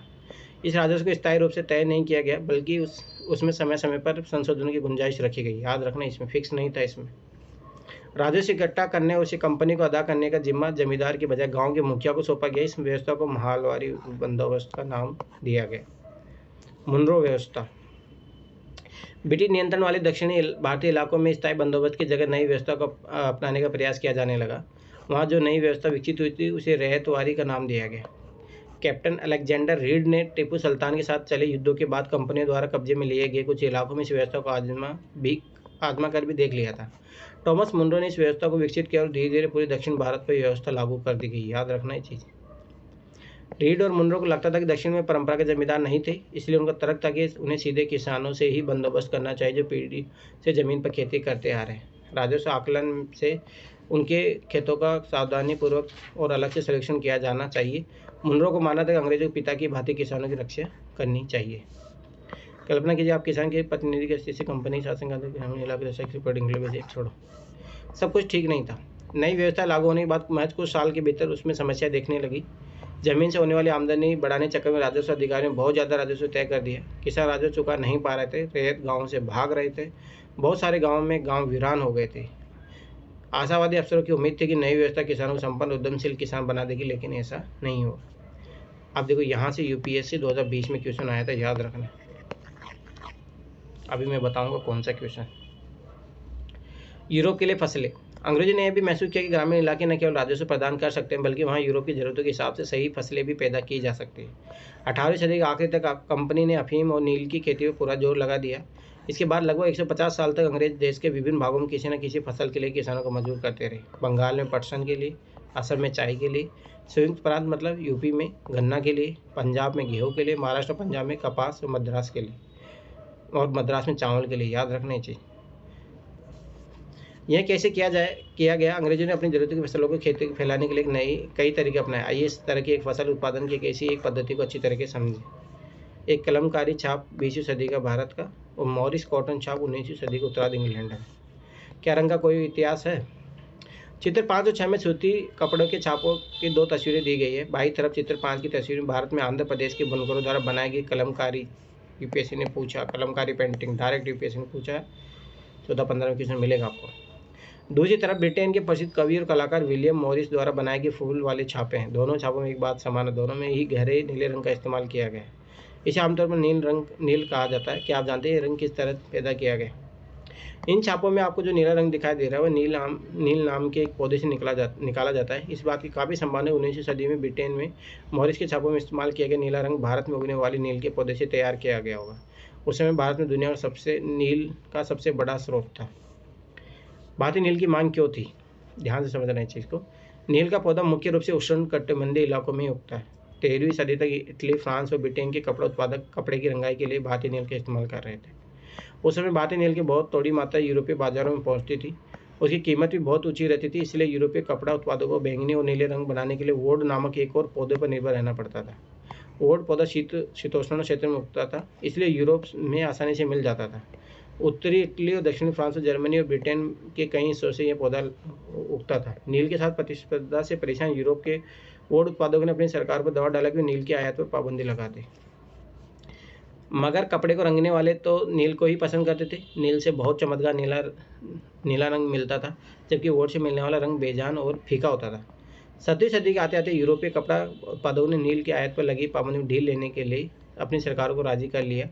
कैरिबियाई द्वीप समूह स्थित सेंट डोमिंगो में फ्रांसीसी, ब्राजील में पुर्तगाली और जमैका में ब्रिटिश और वेनेजुएला में स्पेनिश लोगों ने नील की खेती करने लगे। उत्तरी अमेरिका के बहुत सारे भागों में नील के बागान सामने आ गए। बागान का मतलब क्या होता है? एक विशाल खेत जिस पर बागान मालिक बहुत सारे लोगों से जबरन काम करवाता था। कॉफ़ी, गन्ना, तंबाकू, चाय और कपास आदि विषयों में बागानों को जिक्र किया जाता है। इसको बागानी खेती बोला जाता है। ये रखना किसके लिए होता है? कॉफ़ी के लिए, गन्ना के लिए, तंबाकू के लिए, चाय के लिए और कपास के लिए। 18वीं शताब्दी के आखिर तक भारतीय नील की मांग और बढ़ गई। ब्रिटेन में औद्योगिकरण का युग शुरू हो चुका था। याद रखना, यही यूपीएससी 2020 में क्वेश्चन आया था, अभी आएगा देखना। भाग बढ़ गई थी, ब्रिटेन में औद्योगिकरण युग शुरू हो चुका था और उससे कपास उत्पादन में भारी इजाफा हुआ। अब कपड़ों की रंगाई की मांग और तेज़ी से बढ़ने लगी। जब नील की मांग बढ़ी तो उस दौरान वेस्ट इंडीज और अमेरिका से मिलने वाली आपूर्ति अनेक कारणों से बंद हो गई। 1783 से 1789 बीच दुनिया का नील उत्पादन आधा रह गया था। ब्रिटेन के रंगरेज अब नील की आपूर्ति के लिए बेचने से किसी और की स्रोत की तलाश कर रहे थे। ये नील कहाँ से मिल सकता है? बाद में ब्रिटेन की बढ़ती दिलचस्पी। यूरोप में नील की बढ़ती मांग को देखते हुए ईस्ट इंडिया कंपनी भी भारत में नील की खेती बढ़ाने के रास्ते ढूंढने लगी। 18वीं सदी के आखिरी दशकों से ही बंगाल में नील की खेती तेजी से फैलने लगी थी। बंगाल में पैदा होने वाली नील दुनिया के बाजार पर छा गया था। 1788 में ब्रिटेन द्वारा आयात किए गए नील में भारतीय नील का हिस्सा केवल लगभग 30% था। जो 1810 में ब्रिटेन द्वारा आयात किए गए नील में भारतीय नील का हिस्सा 95% हो गया। सोचो इतना बढ़ गया था। जैसे जैसे नील का व्यापार फैला, कंपनी के अफसर और व्यावसायिक एजेंट नील के उत्पादन में पैसा लगाने लगे। समय बीतने के साथ कंपनी के बहुत सारे अधिकारियों ने नील के अपने कारोबार पर ध्यान देने के लिए अपनी नौकरियां छोड़ दी।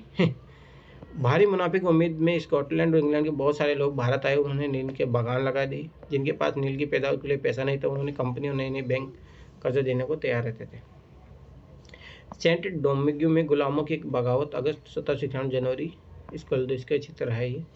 18वीं सदी में फ्रांसीसी बागान मालिकों ने कैरिबियाई द्वीप समूह में स्थित फ्रांसीसी उपनिवेश सेंट डोमिंगो में नील और चीनी का उत्पादन शुरू किया। इन बागानों में काम करने वाले अफ्रीकी गुलाम 1791 में बगावत कर उतर आए।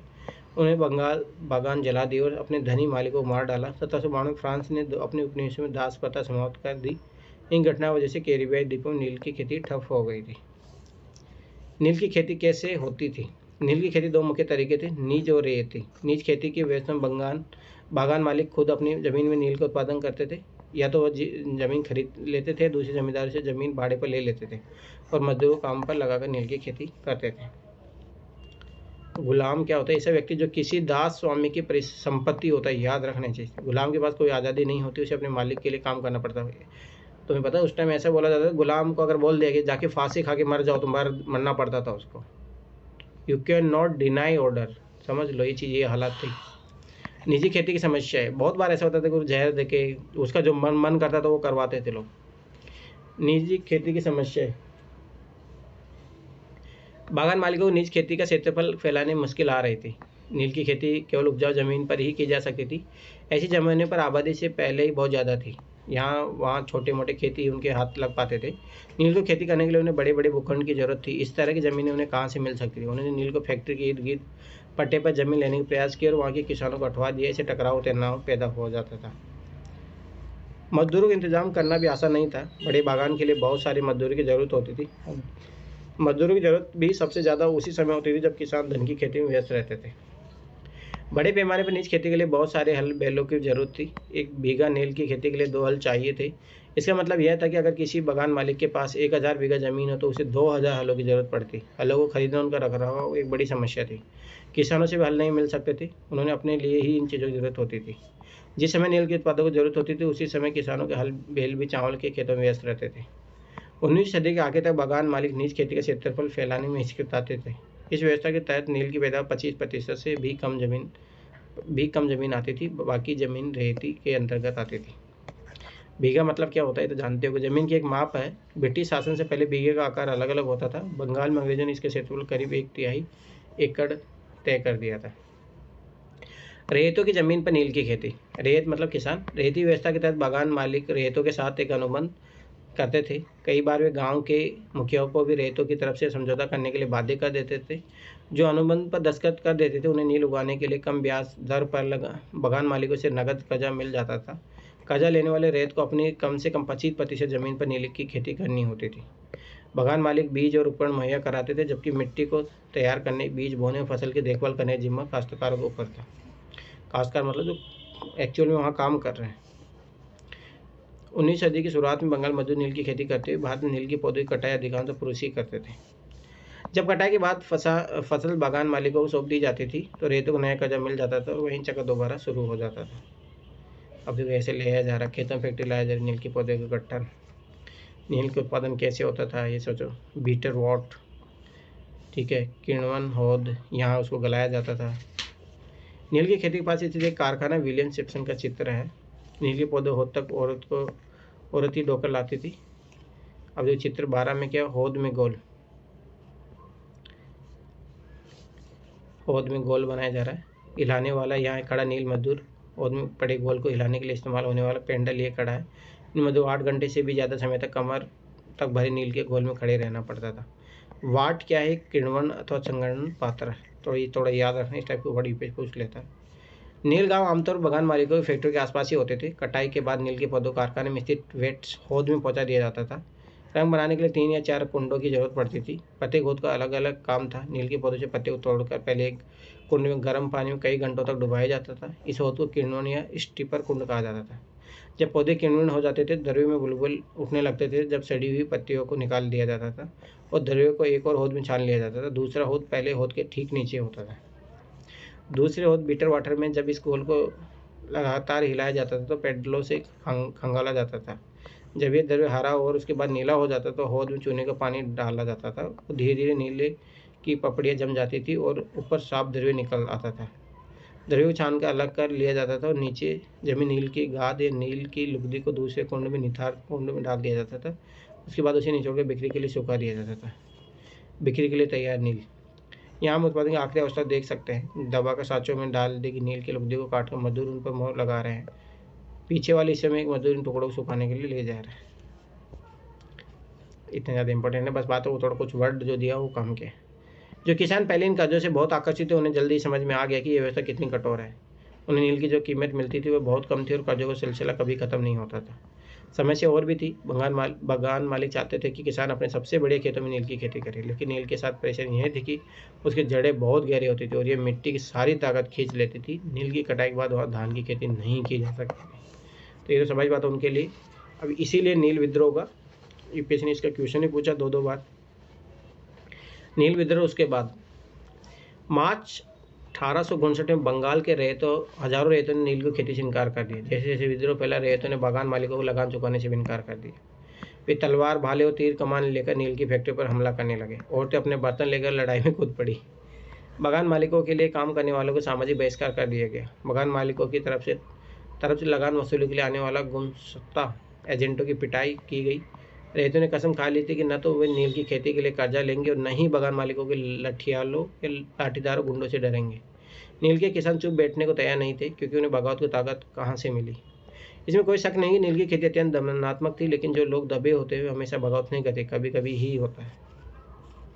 1859 में नील रेतों के लगा कि बगान मालिकों के खिलाफ बगावत में उन्हें स्थानीय जमींदारों मुखियाओं का भी समर्थन मिल सकता है। बहुत सारे गांव में जिन मुखियाओं से नील के अनुबंधों पर जबरन दस्तखत कराए गए थे, उन्हें ही नील के किसानों को इकट्ठा किया और लठियालों के साथ आमने सामने की लड़ाई लड़ी। कई स्थान पर रेतों को बगावत के लिए उकसाते हुए खुद जमींदार गाँव गाँव घूमने लगे। जमींदार इस बात से परेशान थे कि बागान मालिकों की ताकतें बढ़ती जा रही थी और बागान मालिक जबरन लंबे समय के लिए उनसे जमीन ले लेते थे। नील के किसानों को यह भी लगा कि अंग्रेजी सरकार भी संघर्ष में उनका साथ देगी। 1857 की बगावत के बाद ब्रिटिश सरकार एक और व्यापक विद्रोह के खतरे से डरी हुई थी। जब नील की खेती वाले जिलों में एक और बगावत की खबर फैली तो लेफ्टिनेंट गवर्नर ने 1859 की सर्दियों में इलाके का दौरा किया। रेतों को लगा कि सरकार उनकी दुर्दशा से परेशान है। बरसात में मजिस्ट्रेट एसएल एडन ने इसे एक नोटिस जारी किया। उसमें कहा गया कि रेतों के नील के अनुबंध मानने के लिए मजबूर नहीं किया जाएगा। इस नोटिस के आधार पर लोगों में खबर फैल गई कि रानी विक्टोरिया ने नील की खेती न करने को हुक्म दे दिया। ईडन किसानों को शांत करने और विस्फोटक स्थितियों को नियंत्रित करने की कोशिश कर रहे थे। उसी कार्रवाई को किसानों ने अपने विद्रोह का समर्थन मान लिया। जैसे जैसे विद्रोह फैला, कलकत्ता के पढ़े लिखे लोग भी नील जिलों की ओर चल पड़े। उन्होंने रेतों की दुर्दशा, बगान मालिकों जोर जबरदस्ती और अत्याचारी नील व्यवस्था के बारे में लिखा। इस बगावत से परेशान सरकार को बगान मालिकों की रक्षा के लिए सेना बुलानी पड़ी। नील उत्पादन व्यवस्था की जांच करने के लिए नील आयोग भी बना दिया गया। 2018 में क्वेश्चन आया था। इस आयोग ने बगान मालिकों को दोषी पाया और जोर जबरदस्ती की उनकी आलोचना की। आयोग ने कहा कि नील की खेती रेतों के लिए फायदे का सौदा नहीं है। आयोग ने रेतों से कहा कि वे मौजूदा अनुबंधों को पूरा करें, लेकिन आगे से वे चाहे तो नील की खेती बंद कर सकते हैं। इस बगावत के बाद बागानों में नील का उत्पादन धराशायी हो गया। इसके बाद बागान मालिक बिहार पर ध्यान देने लगे। 19वीं सदी के आखिर में कृत्रिम रंगों का प्रयोग होने लगा था। यही यूपीएससी 2020 का क्वेश्चन है, अभी मैं बताऊंगा। इससे उनके व्यवसाय भी बुरी तरह प्रभावित हुए, फिर भी उत्पादन फैलाने में सफल है। जब महात्मा गांधी दक्षिण अफ्रीका से लौटे तो बिहार के किसान ने चंपारण आकर नील किसान की दुर्दशा को देखने का न्योता दिया। 1917 में महात्मा गांधी के दौरान नील बगान मालिकों के खिलाफ चंपारण आंदोलन की शुरुआत थी। ठीक है, एक बार इधर देखो। नील गांव के एक गीत है।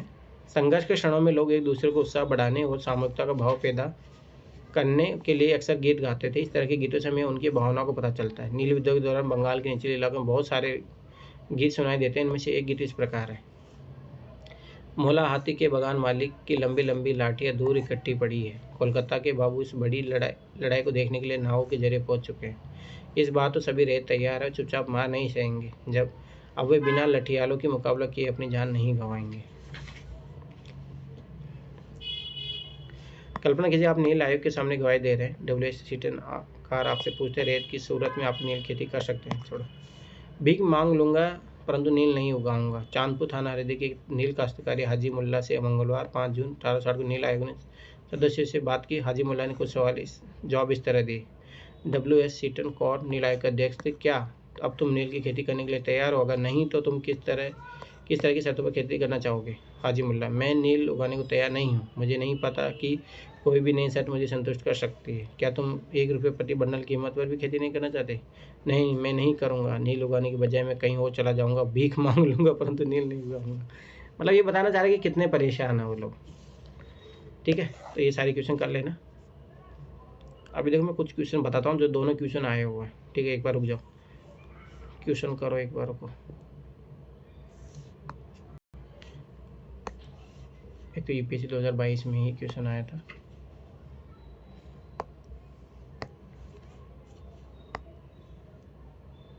खुल जा भाई, खुल जा।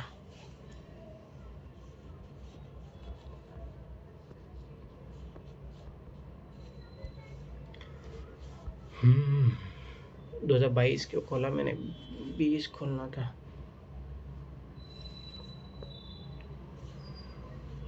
तो 2020 में भी आया और 18 में भी आया था।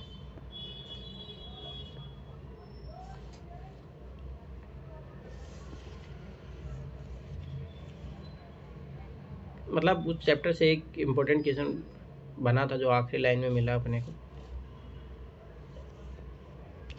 देखना भी मैं बताता हूँ।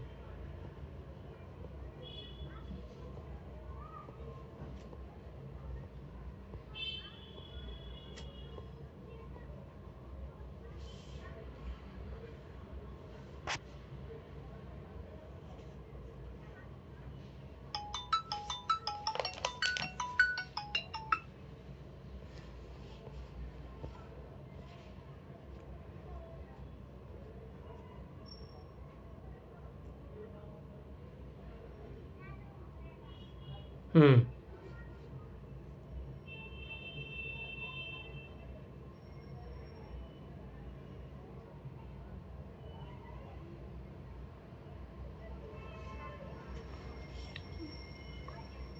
एक मिनट रुको।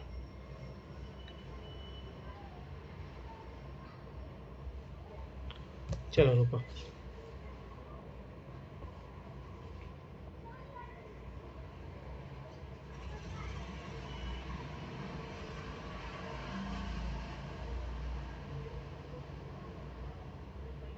ये रहा 3300 क्वेश्चन करो।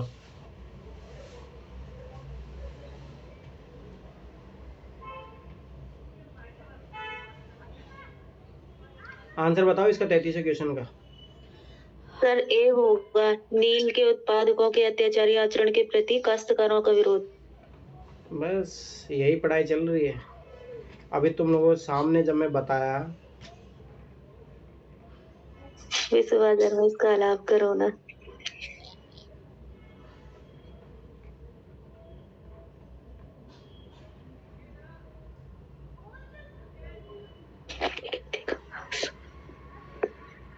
और कोई सर है नहीं।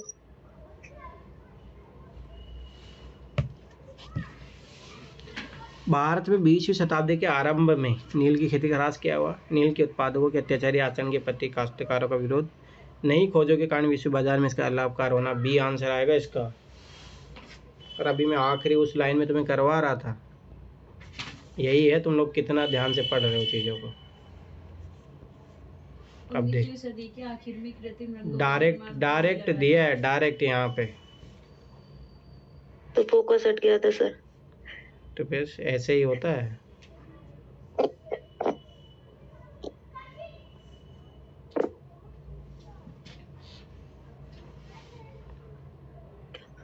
और मैं इसीलिए बोल रहा था तुम लोगों से, देखो ये रहा। और डायरेक्ट वही टाइम लाइन पूछा है यूपीएससी ने। देखो तुम लोग, ये देखो, 19वीं सदी के आखिर में कृत्रिम रंगों का निर्माण होने लगा था। इससे उसके व्यवसाय बुरी तरह प्रभावित हुआ। अब बोलो, डायरेक्ट एक लाइन टू लाइन क्वेश्चन है।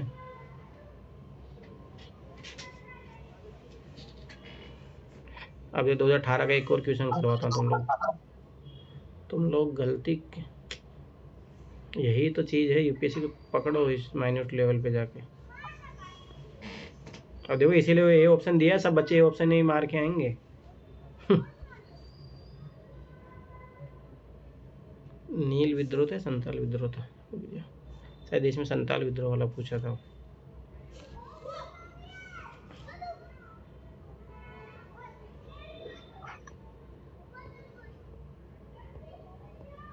नहीं, नील विद्रोह का भी आया था, इसमें आया था क्वेश्चन।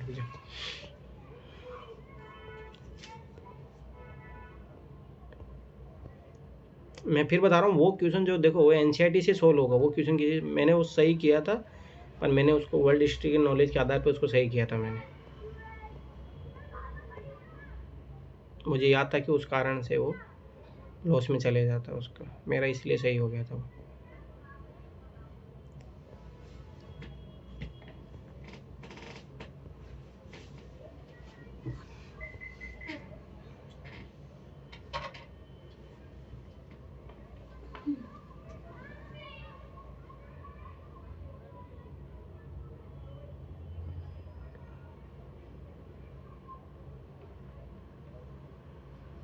ये क्वेश्चन भी 52 बताओ। 52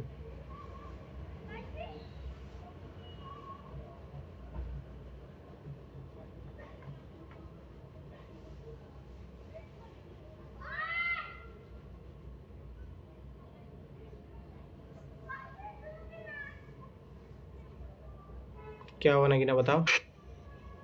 सर भारतीय कृषि का वाणिज्यीकरण। याद करो, उसका भी ऐसे तो हो रहा था उधर।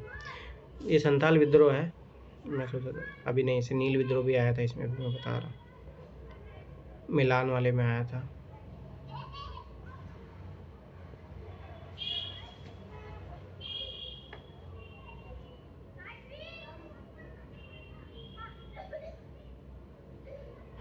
ये बताओ 68 क्वेश्चन याद करो। ये इसी चैप्टर में पढ़े थे आज अपन।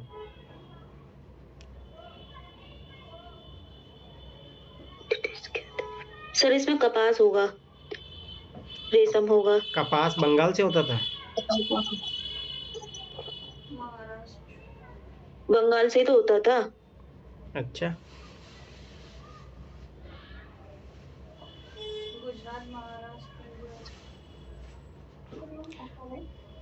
नहीं।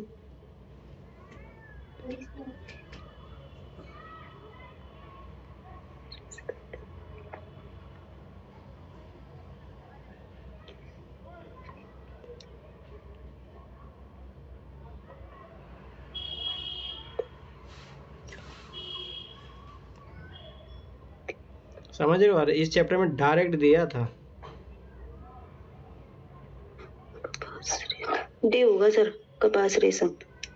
अफीम भी था, सोरा भी था, चीनी का वाला हो। इधर तिलहन है, इधर जस्ता है। सबसे पहले कौन से ऑप्शन का काटना चाहोगे तुम? मैं सर सबसे पहले काटना मतलब निकालना चाहूंगी मैं कपास को सबसे पहले। अरे नहीं, मतलब जैसे देखो भाई, अपन क्या पढ़ी चैप्टर में, ये चांदी सोना कहाँ से आता था? यूरोप से लाते थे। फिर लोगों ने यहाँ पे जब इनको टैक्स करने का अधिकार मिल गया तो ये नहीं लाते, तो सबसे पहले सी ऑप्शन कटेगा। समझ में आया? अरे याद करो फिर, अफीम चाइना से जो रिप्लेस करने के लिए अफीम बंगाल में उगाना शुरू करते हैं लोग। डी आंसर आएगा, ठीक है। अरे ये क्वेश्चन मैं फिर बता रहा हूँ, इसी चैप्टर का क्वेश्चन था वो। चलो ठीक है, आगे आ जाओ। एक और क्वेश्चन था उसमें, रुक जाओ 1 मिनट, एक और क्वेश्चन है। तो मतलब मेरा कहना मतलब एक ही चैप्टर कितना इंपॉर्टेंट है ये।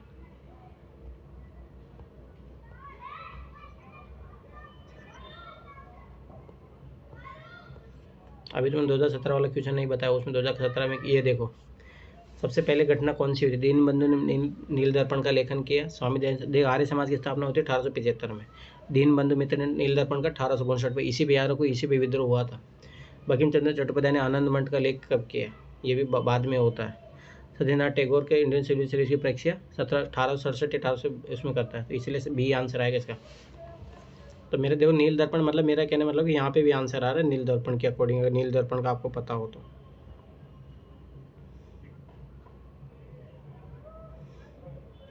तो इम्पोर्टेंट है नील दर्पण भाई, पूरा एक चैप्टर दिया है उस पर, आप ये चीज़ सोचो। ये भी आंसर है इसका, समझ रहे हो? तो वो चैप्टर इसीलिए भाई, पूरा एक चैप्टर ऐसे नहीं दिया उस पर। चलो ठीक है, आ जाओ। इसीलिए बता रहा हूँ, एक एक चीज़ एक एक चैप्टर इंपॉर्टेंट ऐसे नहीं दिया है। अब आगे पढ़ो।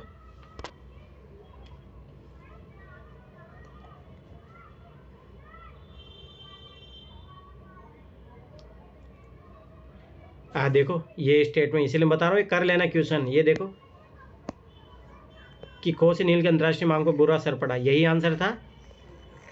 हाँ सर। अब देख लो, यहीं से क्वेश्चन बना है डायरेक्ट। तो ये चीज़ समझो भाई, ये चीज़ समझो। अब देखो, जो मैं अभी संताल विद्रोह बता रहा था, यहाँ मिलेगा वो क्वेश्चन।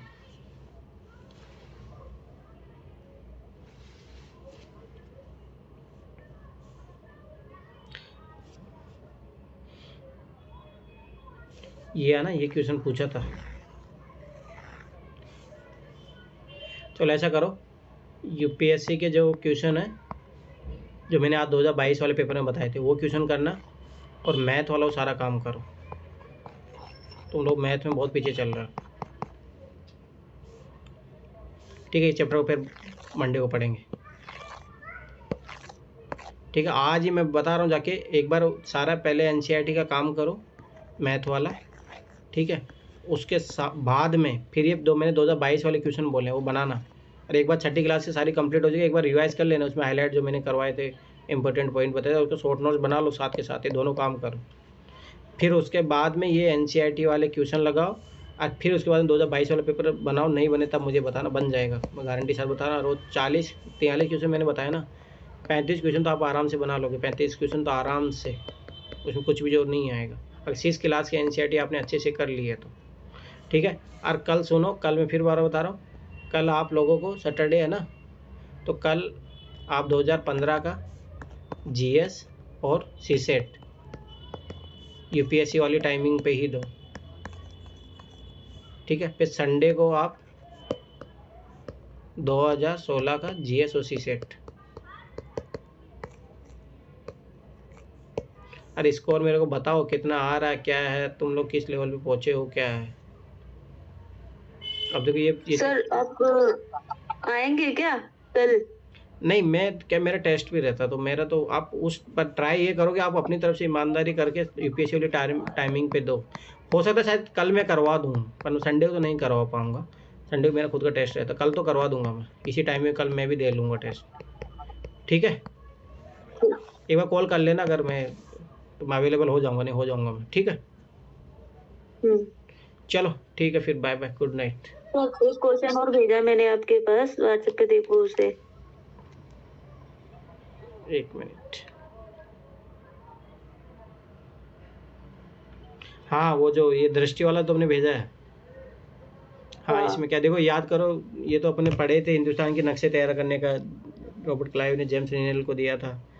रॉबर्ट, दूसरा ऑप्शन देखो, रॉबर्ट क्लाइव भारत का प्रथम गवर्नर जनरल था। अरे गलत है ना ये तो। तो मैंने गलत किया तो उसने गलत बताया है।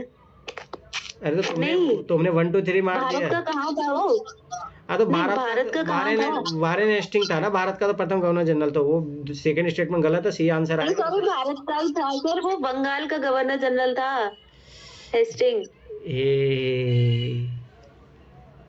भाई उस टाइम बंगाल के कॉन्टेस्ट में भारत का गवर्नर जनरल वो था वारेन हेस्टिंग। ऐसे पूरे भारत का तो 1833 में बनता है ना, याद करो आपकी बात जो क्वेश्चन। वो क्लाइव ही है।